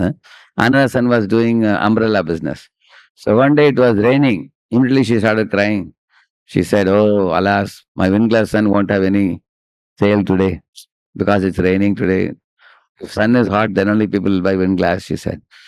Another day the sun was hot. Again she cried, "Alas, my son won't be able to sell the umbrellas because there is no rain today," she said. Another lady said, "Yes, no reason to cry both the days." you know, both the days, one son will have good business, other son won't have business. Correct, no? You are crying both the days. There are some people who have some reason to cry always. And blame this or blame that and cry, isn't it? Huh? So worrying about the past and fears about the future also. Huh? What is yet to come? Why we fear about the future? Because we think I am the controller of my future. But the world is uncertain and uncontrollable, both. Huh? The situations are uncertain and the situations are beyond our ability to control them. Therefore, it is better to depend on the goodwill of the Lord, whatever He decides. After remembering all this vastness of the universe and His creation, everything, we have to understand that He is great and I am small. Huh? So, that type of thought process can take our worries and fears away. No? Yeah. So, uh,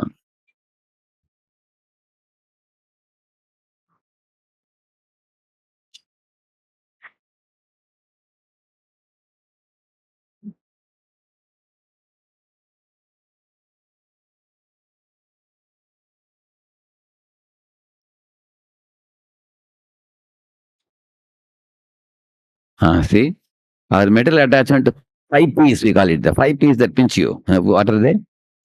Possessions, positions, pleasures, people, and penny. This keeps our mind absorbed in the worldly thoughts. For example, say you purchased a new car, that also occupies the mind. Now I have a beautiful car, it's a very nice car. And you think about the car. Or somebody is newly wedded, I have, and just now I'm wedded. So that consumes the mind for some period of time. In this way, you will find now you got a baby. You go to office, still the fellow will phone his wife and ask, "क्या कर रहा बच्चा? सो गया क्या? हो गया क्या? उठ गया क्या? हंस रहा है क्या?" Huh? They'll be asking, correct, no? Yeah, the possession, they occupy the mind. And the problem is new possessions keep coming. First you are a single boy, now you got a wife, so one person has come now. Then the baby comes, then second person has come. Now you got a bungalow now, huh? You're very happy. I have my own bungalow. And you have to go and tell 2 dozen people that now EMI is over now and you have your own bungalow now. Correct, no? Successfully, it has become mine now. Huh? Paper is in my name now. Now I don't have to pay any more. Huh? So something we keep possessing over and over and then we keep remembering it. Huh? Similarly, positions also. Like the husband's tension is what? If a promotion is coming, husband's tension is not that whether he will get that post or not. His fear is that if I don't get the post, what will happen to wife?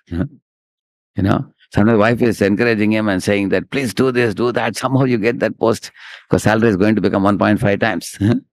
And that fellow is in big tension. What will happen? Of course, if he gets the post, he will put up a festival, surely. But if he doesn't get it, he feels very insecure and incompetent. What will people say in the family? That's why the positions also cause tension. Imagine your position that you're going to get will be announced in 2 weeks. These 2 weeks, can you chant peacefully? Every day mind says, अगर नहीं मिला तो क्या करना है, आएगा तो क्या करना है. This is a Japanese company. I think I should quickly learn Japanese also. And I can tell my boss that I know Japanese also. So in this way, mind keeps on worrying about it. Similarly, the pleasures also, the mind want to repeat the pleasure that once experienced. It wants again and again, over and over again. So it can meditate on the pleasures also. And similarly, the people means we are attached to different people, different attachments in different age brackets. So, and the penny, needless to say about penny, everybody knows. Money, money, money, money is honey. Everybody is thinking about how to escape the income tax and how to multiply the money. This is one of the meditation. Every jiva in this world generally. So these are things which cause mental attachment and they plunge our mind. So now how can we rise above this during the japa time? One thing we have to know that because I am in a material atmosphere, huh, therefore my relationship with these five things have come about. huh. But when I am out of this material atmosphere, you know, one example I'll tell you. One man uh, died early morning, 3 o'clock or 4 o'clock. Then, in the gathering, when we had gone there, one man said, "Surely, yesterday night, 9 o'clock, I was speaking. एकदम normal था, चल रहा था, फिर रहा था, बात कर रहा था. अभी early morning, he passed away, some massive heart attack or something. He went, left the body, and he was not very old. So he hadn't crossed 50 also, and he passed. So this other, his friend was very shocked how a person who is quite normal can suddenly it doesn't go. That's the way this world is. In this world, people who are born at one time, they will have to leave at another time. That's the law of the material world. And it is valid upon everybody, correct, no? So we have to sometimes think about this. There is one famous song. Keno Hare Krishna Hare Bole Mano Prana Kandena Hare Krishna Nam Hari Bole Mano Prana Kandena. What that song says? He says that, my dear mind, why are you not calling out the holy name fervently? And don't you know that one day this body will be taken away from you and you will be carried in a stretcher to the graveyard and body will be burned. They'll put fire to your body and then you'll be watching your own body being burnt. And all these five things will be gone at that time. Your possessions, pleasures, people and penny, everything will be left behind there. So think about it. So this kind of song, there's another famous song my Guru Maharaj used to sing in the Bhajan Sandhya. That's the first song he will always sing in those days. Durlabha Manusha. Durlabha Manusha Janma Lobhiya Samsare. Heard that? He will always sing this.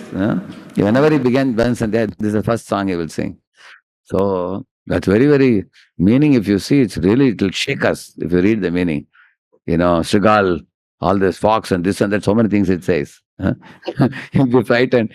But he would begin with that. Why? Because some amount of detachment is required for us to chant with attention. So, on one hand, we are meditating on Lord Krishna expanding into three Vishnus and creating millions of universes and doing wonderful things like in Yoga Nidra and creating Pankajanabi Brahma. In the Pankaja, he is creating Brahma. All those things, the Lord is doing great things on one hand. And the Supreme Lord Krishna is in his own spiritual world exchanging pure love with devotees. On the other hand, we have to understand our material existence is actually a foreign place. Where we are right now sitting is a foreign land for the soul. We are in the alien yoke. This is not our natural position. Our natural position is spiritual world. So that this kind of reminding ourselves, just like say one of you got on duty. So you have to go to Delhi and come. So you go to Delhi, the company books you a star hotel many times. They give you a room and accommodation, and 2 days or 3 days you stay there, do your work, and then you check out and come, correct? No?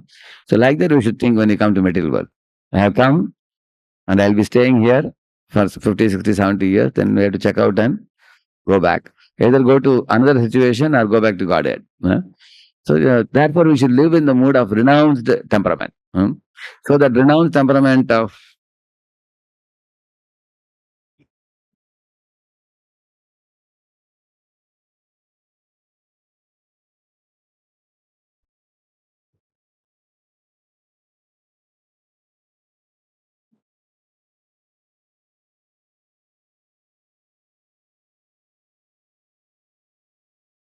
they always remained blissfully Krishna conscious because they knew The relation with Krishna is permanent. My upward connection is permanent.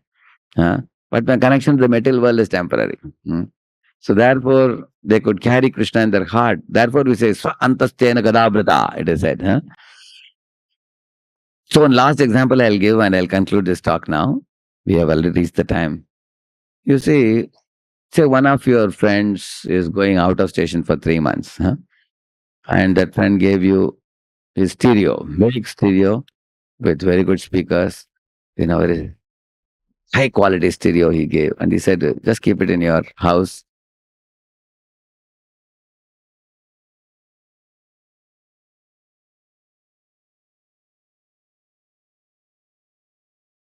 Every day you play the stereo and you're hearing very nice music, you are enjoying it.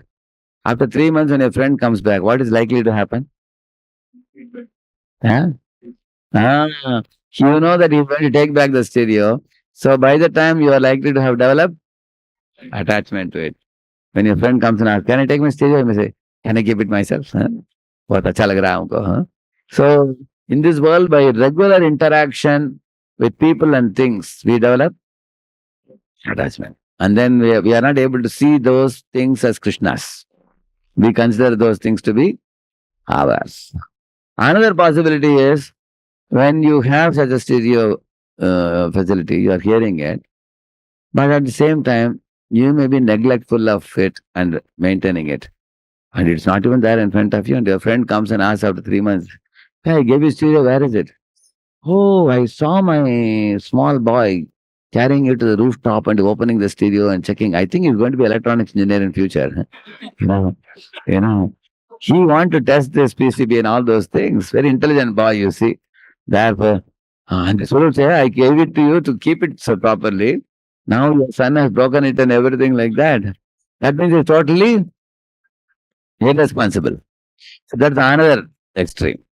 One becomes totally attached, another one becomes totally indifferent. There are many husbands who don't do the job and bring the money and maintain the wife and children and protect them physically, emotionally, monetarily. There are people like that.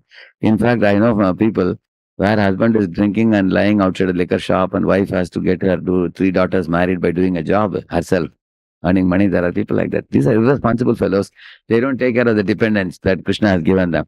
On the other hand, there are others who become attached to the dependents and think that they are meant for whose enjoyment? My enjoyment. So in this way, we can become possessive of our office, our post, our relatives and friends, our money, bank balance. And then in this way, we are not engaging them in Krishna service. And due to this, they occupy our mind. For example, if one engages money in giving to Krishna, then it purifies the mind also. Similarly, one engages wife and children in putting up a beautiful spiritual home, and they cook nice prasad and they sing, they invite the people to their home and do kirtans and they feed them prasad and everything. Then once the attachment to wife and children becomes purified, one will start seeing them with a spiritual vision. One will over a period of time, because that is the gift you get by engaging these items in service of Krishna. So become more and more, that attachment will reduce gradually. That doesn't mean that you will become less affectionate when the material attachment reduces. You will be truly affectionate. The true affection is deeply satisfying. How do you know that? You will see those people who are spiritually very advanced. Even with little interaction with them, we feel a profound impact. How many had the experience? Correct, no? The spiritually very advanced people, like you were telling about the Guru Maharaj, correct, no? The car he was selling. He had little interaction, but that had a profound effect.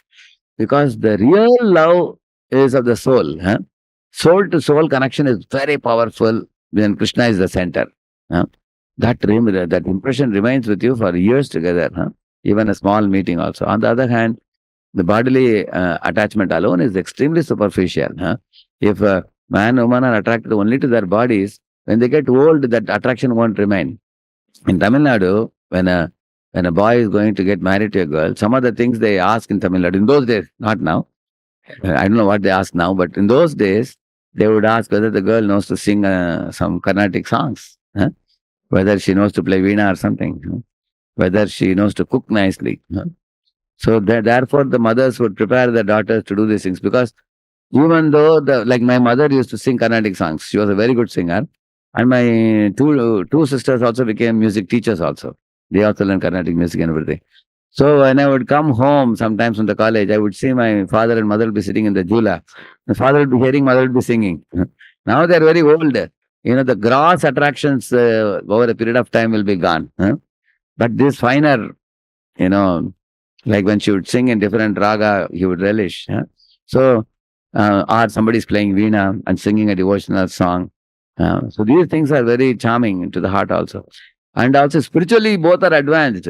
Like there are examples, Kardama and Devahuti, for example, Ritu and Archi, Malaya Dwaja and Vaidarbi. In their Vanaprastha stage, they could actually, together practice devotion service and go back to Godhead. You can see that, correct, no? Yeah. So in this way, renounced temperament is a kind of mindset that we need to. So our mind requires two things.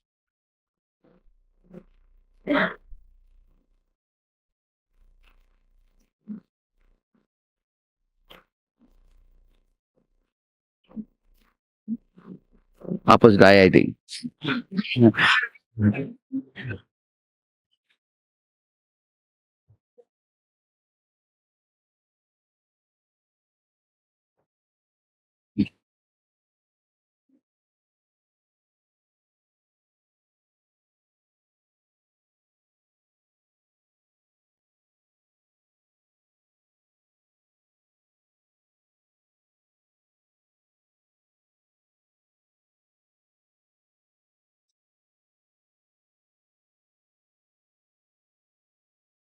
Correct, no?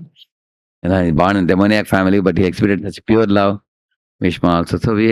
So TIA is one thing we have to cultivate, and renounced temperament is something we should cultivate to develop detachment. Renounced temperament gives you detachment. TIA gives you attachment, spiritual attachment. So in this way, by making ourselves aloof from the material attachments and transcending beauty intelligence means Krishna Rasabhavita Mati. That's in Sanskrit. Krishna Bhakti Rasabhavita Mati. Mind imbued with spiritual vibrations. That mind is very conducive for chanting of the holy name. If you become attracted to Yashoda Krishna relationship, or Krishna Arjuna relationship, or Krishna covered boys relationship. So these things, they occupy the mind, and the chanting of the holy name will be done with great affection and devotion. Then the prayerful mood will arise in that. So in this way, and actually as we become good practitioners of chanting, finer and finer things the Lord will reveal to us.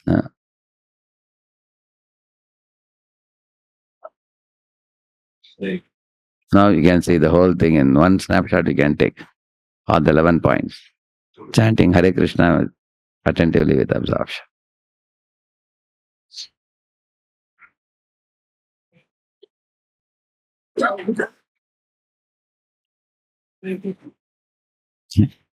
Srila Prabhupada ki. Thank you very much. So it gave some idea, correct? On chanting Hare Krishna attentively. Any one quick question, short question? Yeah, Prabhuji, it is very clear that Krishna Prema is the factor which gives us taste in chanting and continuation of chanting right consciousness, Krishna Prema. Yeah.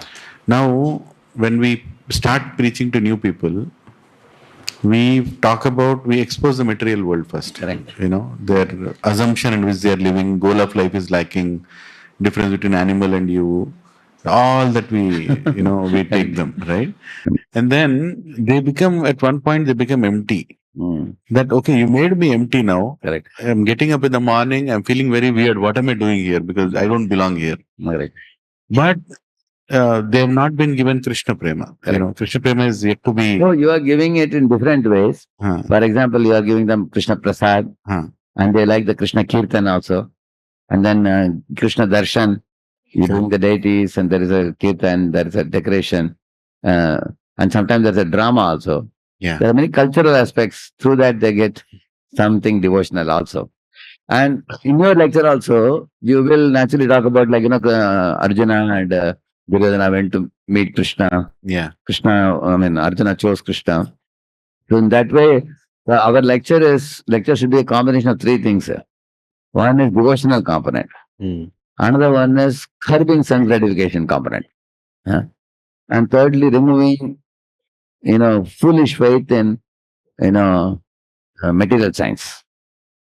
If these three things are followed in our lecture, it takes care that, curbing sense gratification leads to detachment. Correct, no? And then when they give up their faith in false material science, which is filled with four defects, then they accept the spiritual science. Yeah. Shastra, more thing. And then when you talk something related to devotion to the Supreme Lord, how we should be, then all these three combined, it produces a very good effect. Correct, no? That's Yes. how we should bring about everything. Like I was giving an example of Bhishma, how even in a war field he is exchanging love. And how Vidura, for the sake of Krishna, he was never disturbed, even though he was insulted, he was blissfully doing pilgrimage. Correct, no? Yeah. So these are devotional examples. And on one hand, we have to talk about material detachment. On the other hand, we have to talk about importance of spiritual attachment. Maya sakta manapartha yogam yunjan madashraya asamshayam samagram yata jnasasi tatshunu, Krishna is saying. So he says the goal of Gita is not just material attachment, but to develop spiritual attachment. But the problem is what? For newcomers, even if you speak sweet pastimes of Krishna, they will take it like stories. They have to be given first iron weight. Iron weight, gold weight, there are two things. Iron weight is understanding Kurukshetra Krishna. And the gold weight is Vrindavan Krishna. So Kurukshetra Krishna is in Bhagavad Gita. Vrindavan Krishna is in Bhagavatam. So start with Bhagavad Gita, Ishvara, Jeev, Prakriti, Kala, Karma. So like today we did Sambandhanyan, correct, no? Krishna, Maya and Jiva. When you make them understand this very thoroughly, Purusha Prakridisto hi bhungte Prakridijan gunan karanam gunasangosya sadasatyo nijanma sutra. Very important verse in Bhagavad Gita, 13th chapter. So he says that Purusha Prakritistha, he is seated in this material machine, bodily machine, bhungte, he is trying to enjoy the material world. Then gunan, bana gunas, three gunas, rajoguna, tamoguna. And karanam, guna sango asya, because he is trying to enjoy the products of three gunas, sat asad yoni janmasu. He gets, sad yoni is like a human form and devata's form. And asad yoni is all of the lower forms. So this three kind of philosophy they understand, then they will naturally look up to you and ask you how not to rotate in the cycle of birth and death, what is to be done, what spiritual process is to be done. And then we say amongst all the karma, jnana, yoga and bhakti is ultimate. We bring it up also. And it's a part of our early training also. Our bhakti is imbued in our regular presentations. Correct, no? And after they develop detachment only, their respect for Krishna will increase.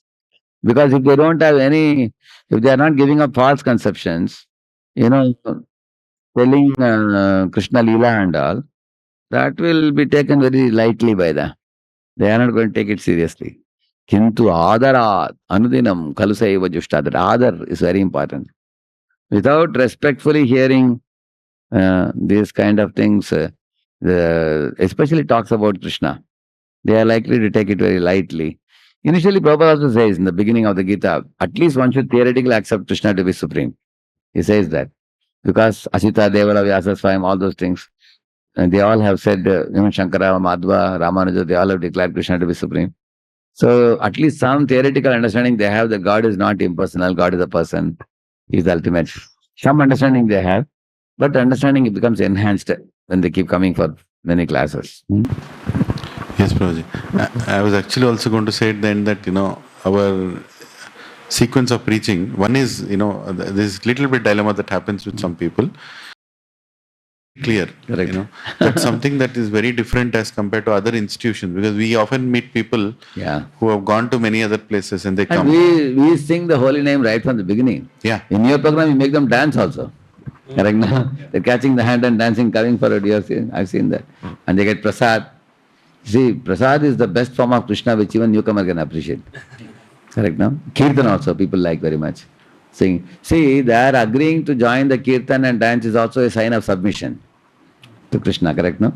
So it's not that Krishna, the knowledge about Krishna which we speak in the lecture alone enlightens them. Krishna manifests in the form of prasad, in the form of kirtan, and they develop affection for the devotees, respect for the devotees. And then they understand that these people are Hare Krishna people, we say. So they know that they are Krishna's devotees. Their faith also keeps building more and more by sadhu sangha like that. But if you don't teach detachment, like today, the whole topic is about how to make the mind aloof during our chanting. Correct, no? From the material clutter. If you don't withdraw the mind, our chanting is not of very good quality. Huh? We many times we see that my mind is running here and there. The chanting is officially done. Huh? Some or other rounds are over, but there was no absorptions, no spiritual feelings, no spiritual thoughts, no prayerful mood. Then we also are not very satisfied. Correct, no? That is why we talked about this, and this is more relevant for even grown-up devotees. What we spoke today. Yeah. Shilpa Prabhupada ki. Yes, Prabhu. Very quick thing. Should we go to Kumbh Mela or no? Kumbh Mela we can go not for getting liberated by taking the bath in the place where Amrit drop fell. Huh? That's not our goal. Prabhupada said we are going to Kumbh Mela to preach. If you are going to stand at the stall and distribute Khichdi Prasad or distribute Prabhupada books, some very nice religious people come there. Crores of people come. And by reaching out books to them, preaching to them, you may get some really good souls. And then you can call them to your, connect them to one of these ISKCON temples. There are also question answer booths where you can sit and answer their questions. Many, many boys come and ask questions. Kumbh Mela. Many have, they go to different, that's one of the places. It's like a supermarket of all organizations. So people come and connect with some organization because they know many sadhus come there. Correct, no? So therefore they look for something spiritual there. And we should be available there. Prabhupada himself went to give. Now ISKCON, a lot of devotees go. So I also used to go before. Now I didn't go. This is, I heard, it comes in once in 144 years, I heard. The one which came now, correct, no? But we should not think that, oh, I'll go to Kumbh Mela and take a bath. No, I'll get rid of this material world. For my own liberation. That Prabhupada didn't appreciate. You should think about preaching to others, not for one's own liberation. Clear, no? So one small question. So the story that you told that we have given you 6 days and you came out on 4th day because you wanted to be king. Correct. Yeah. Amazing story, but He thought he is indispensable. yeah, when we chant actually in the morning, these thoughts comes that this work, that work, this preaching, that preaching, and lot of things comes for sure. Everybody faces. I face a lot of that. Then after, so I just wanted to understand exact that this story gives what kind of an Should I understand it this way that if I am not thinking about this world, it's okay. The world will still move. I should focus on this. Yes, and actually, what you should think that chanting is a time when I am connecting with I'm having interview with my master. Radha and Krishna are our ultimate masters in the spiritual world. So, like for example, imagine you are going for a Microsoft company interview, for example, you are sitting. There you are not going to be thinking of anything else. You have to be available to them. They are asking some questions to you, you are supposed to answer. So you have to bring your whole attention there to the meeting. Imagine if you are hearing some cinema song far away and you are meditating on that, they will ask you, are you here? Correct, no? Yeah. Similarly, when you are chanting the holy name, it's a serious business. It's a kind of work, it is. So, Hare Krishna, Krishna Krishna, Hare Hare, Hare Rama, Rama Rama, Hare Hare. The meaning of this mantra, oh my dear Lord Krishna, oh Srimati Radharani, most merciful Radharani, please kindly purify my heart which is filled with so many filth. Uplift me, accept me, and engage me in your eternal service. Some or other I have fallen into this world, Ayinanda Tanuja Kinkaram. Correct. Now, this kind of thing we should think. And then this is the mind has 3 aspects: thinking, feeling, willing. And what we should think, the glories of the holy name, and the thoughts which I was telling you. And then feeling, the second verse of Shikshashtakam. Durdeva, Yedrisham, Vihaganadu. That should be feeling. Hari Hari, Vipale Janamana Gavaino. I am not developing taste for the holy name. My mind is going to so many things. Oh, my dear foolish mind, hear the holy name, how important it is. And then willing is, we have to catch the beats very properly and don't miss anything. And very, very carefully move it. Correct, no? Not that we move one mantra, we chant and 4 beats we move. We should be careful. So that's the willing aspect. So thinking, feeling, willing. During chanting, the background mood is that verse, Ayunanda Taranja Kinkaram. That's a mood, background mood. We don't think of anything. That's the background mood in which we pray. There's a prayerful heart. And then we move the beads properly. And in between one round and another round, we can even meditate, we can offer prayer, we can offer stotrams, all that we can do also. Like there's one beautiful verse. It says,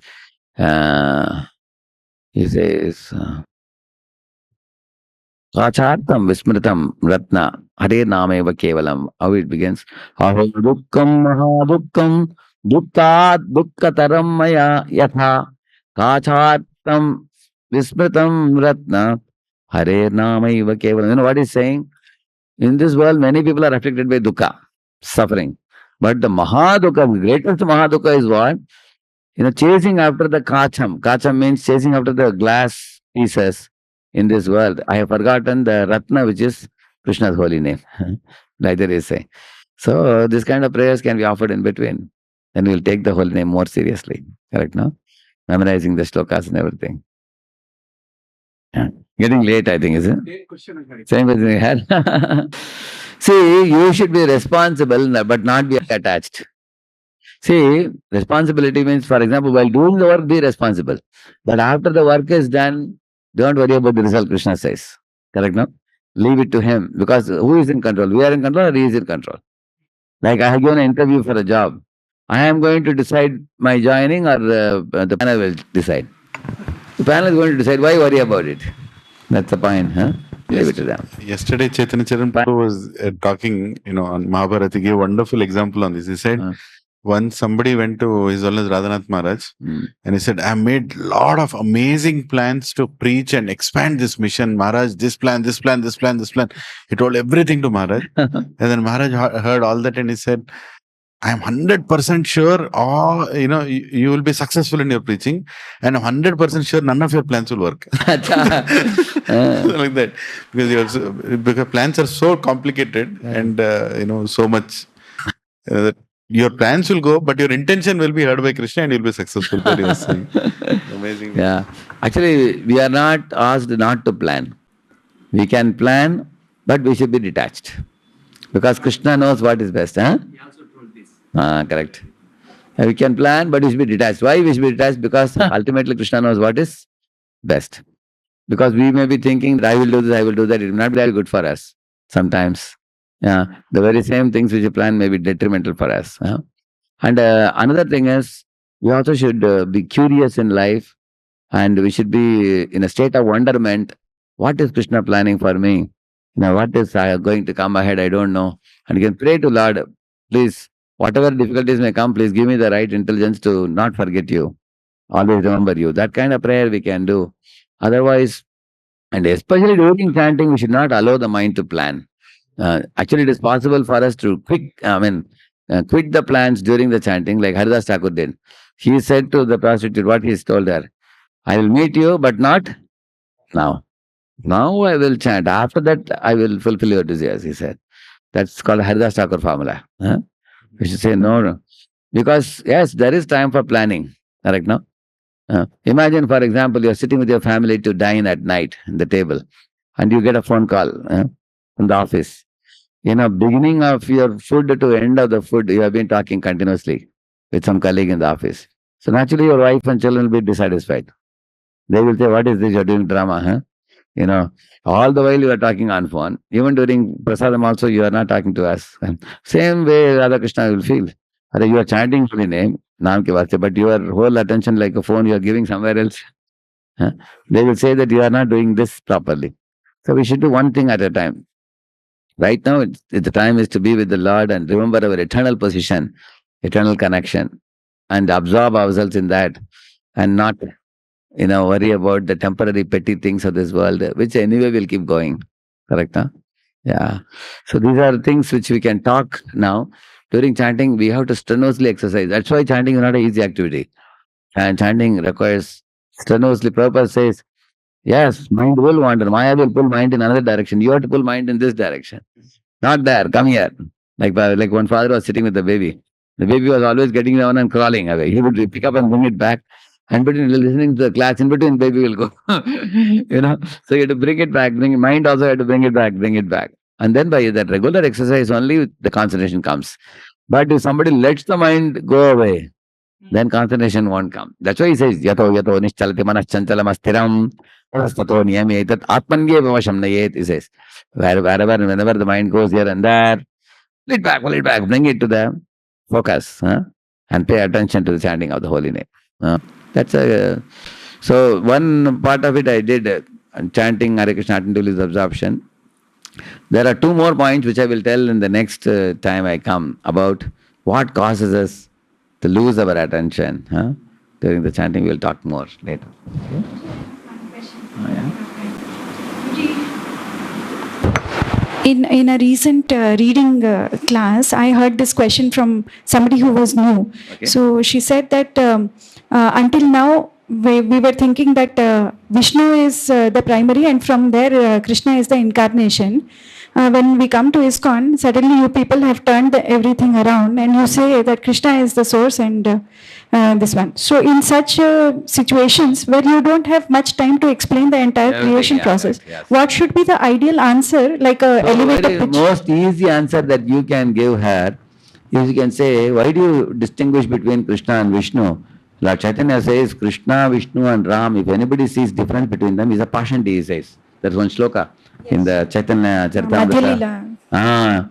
It is coming in the Venkata Bhatta discussion. Yes. He says that. So all three are only one personality who is doing triple acting is doing. When Lord is at home, is Krishna. When Lord goes to parliament, he is Vishnu. So you can see your husband at home, he wears a different type of dress. When he goes to office, he wears another type of dress.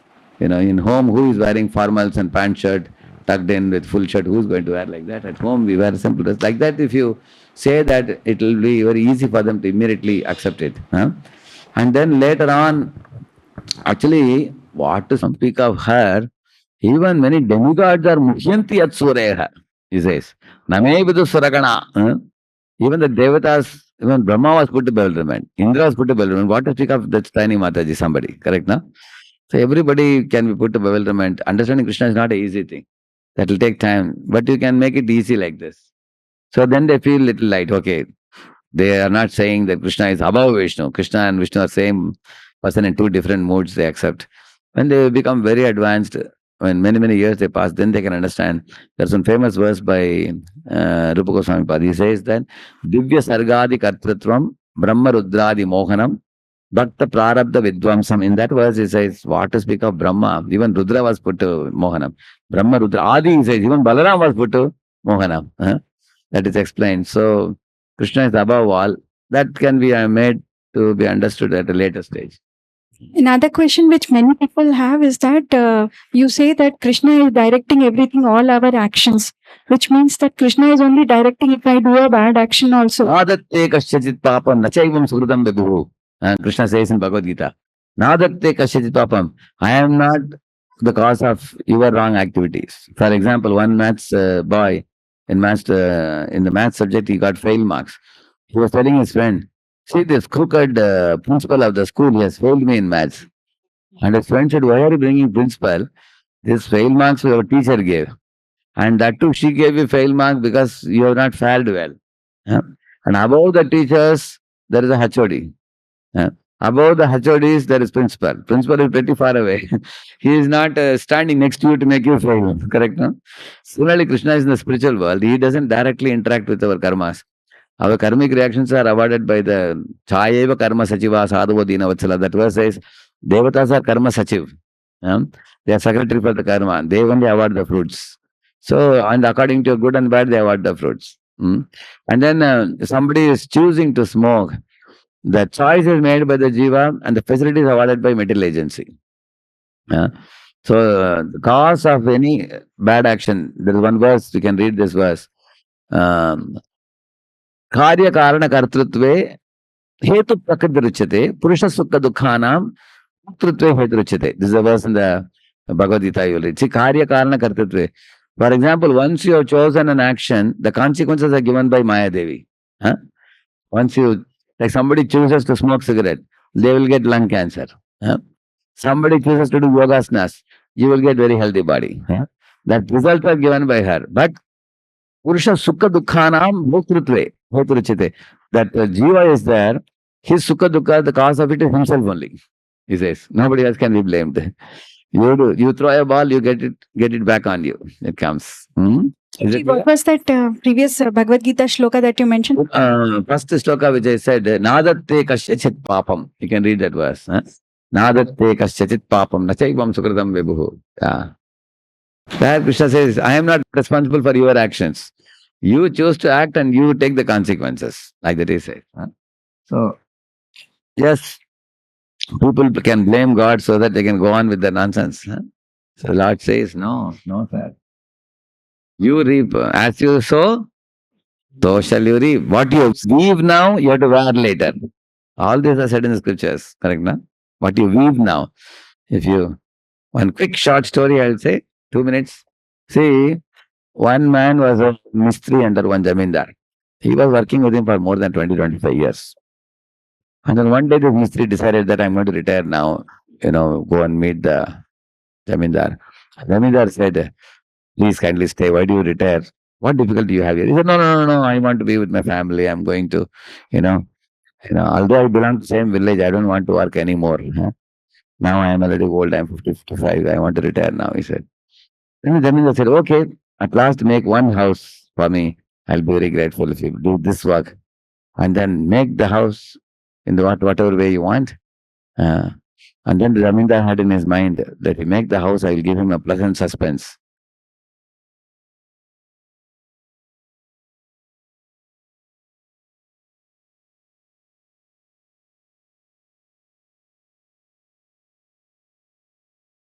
The key to him. And Zamindar smiled and gave the key back to him and said, I want to gift this house to you. Huh? And the man was shocked. Oh, you didn't tell me in the beginning. Huh? If I only knew how to put the best materials. That's it. Huh? So then he reaped the consequences of his own foolish action. Correct now? So therefore, we all reap as we sow, so shall you reap. So let's conclude here. I have to go to the next program after this.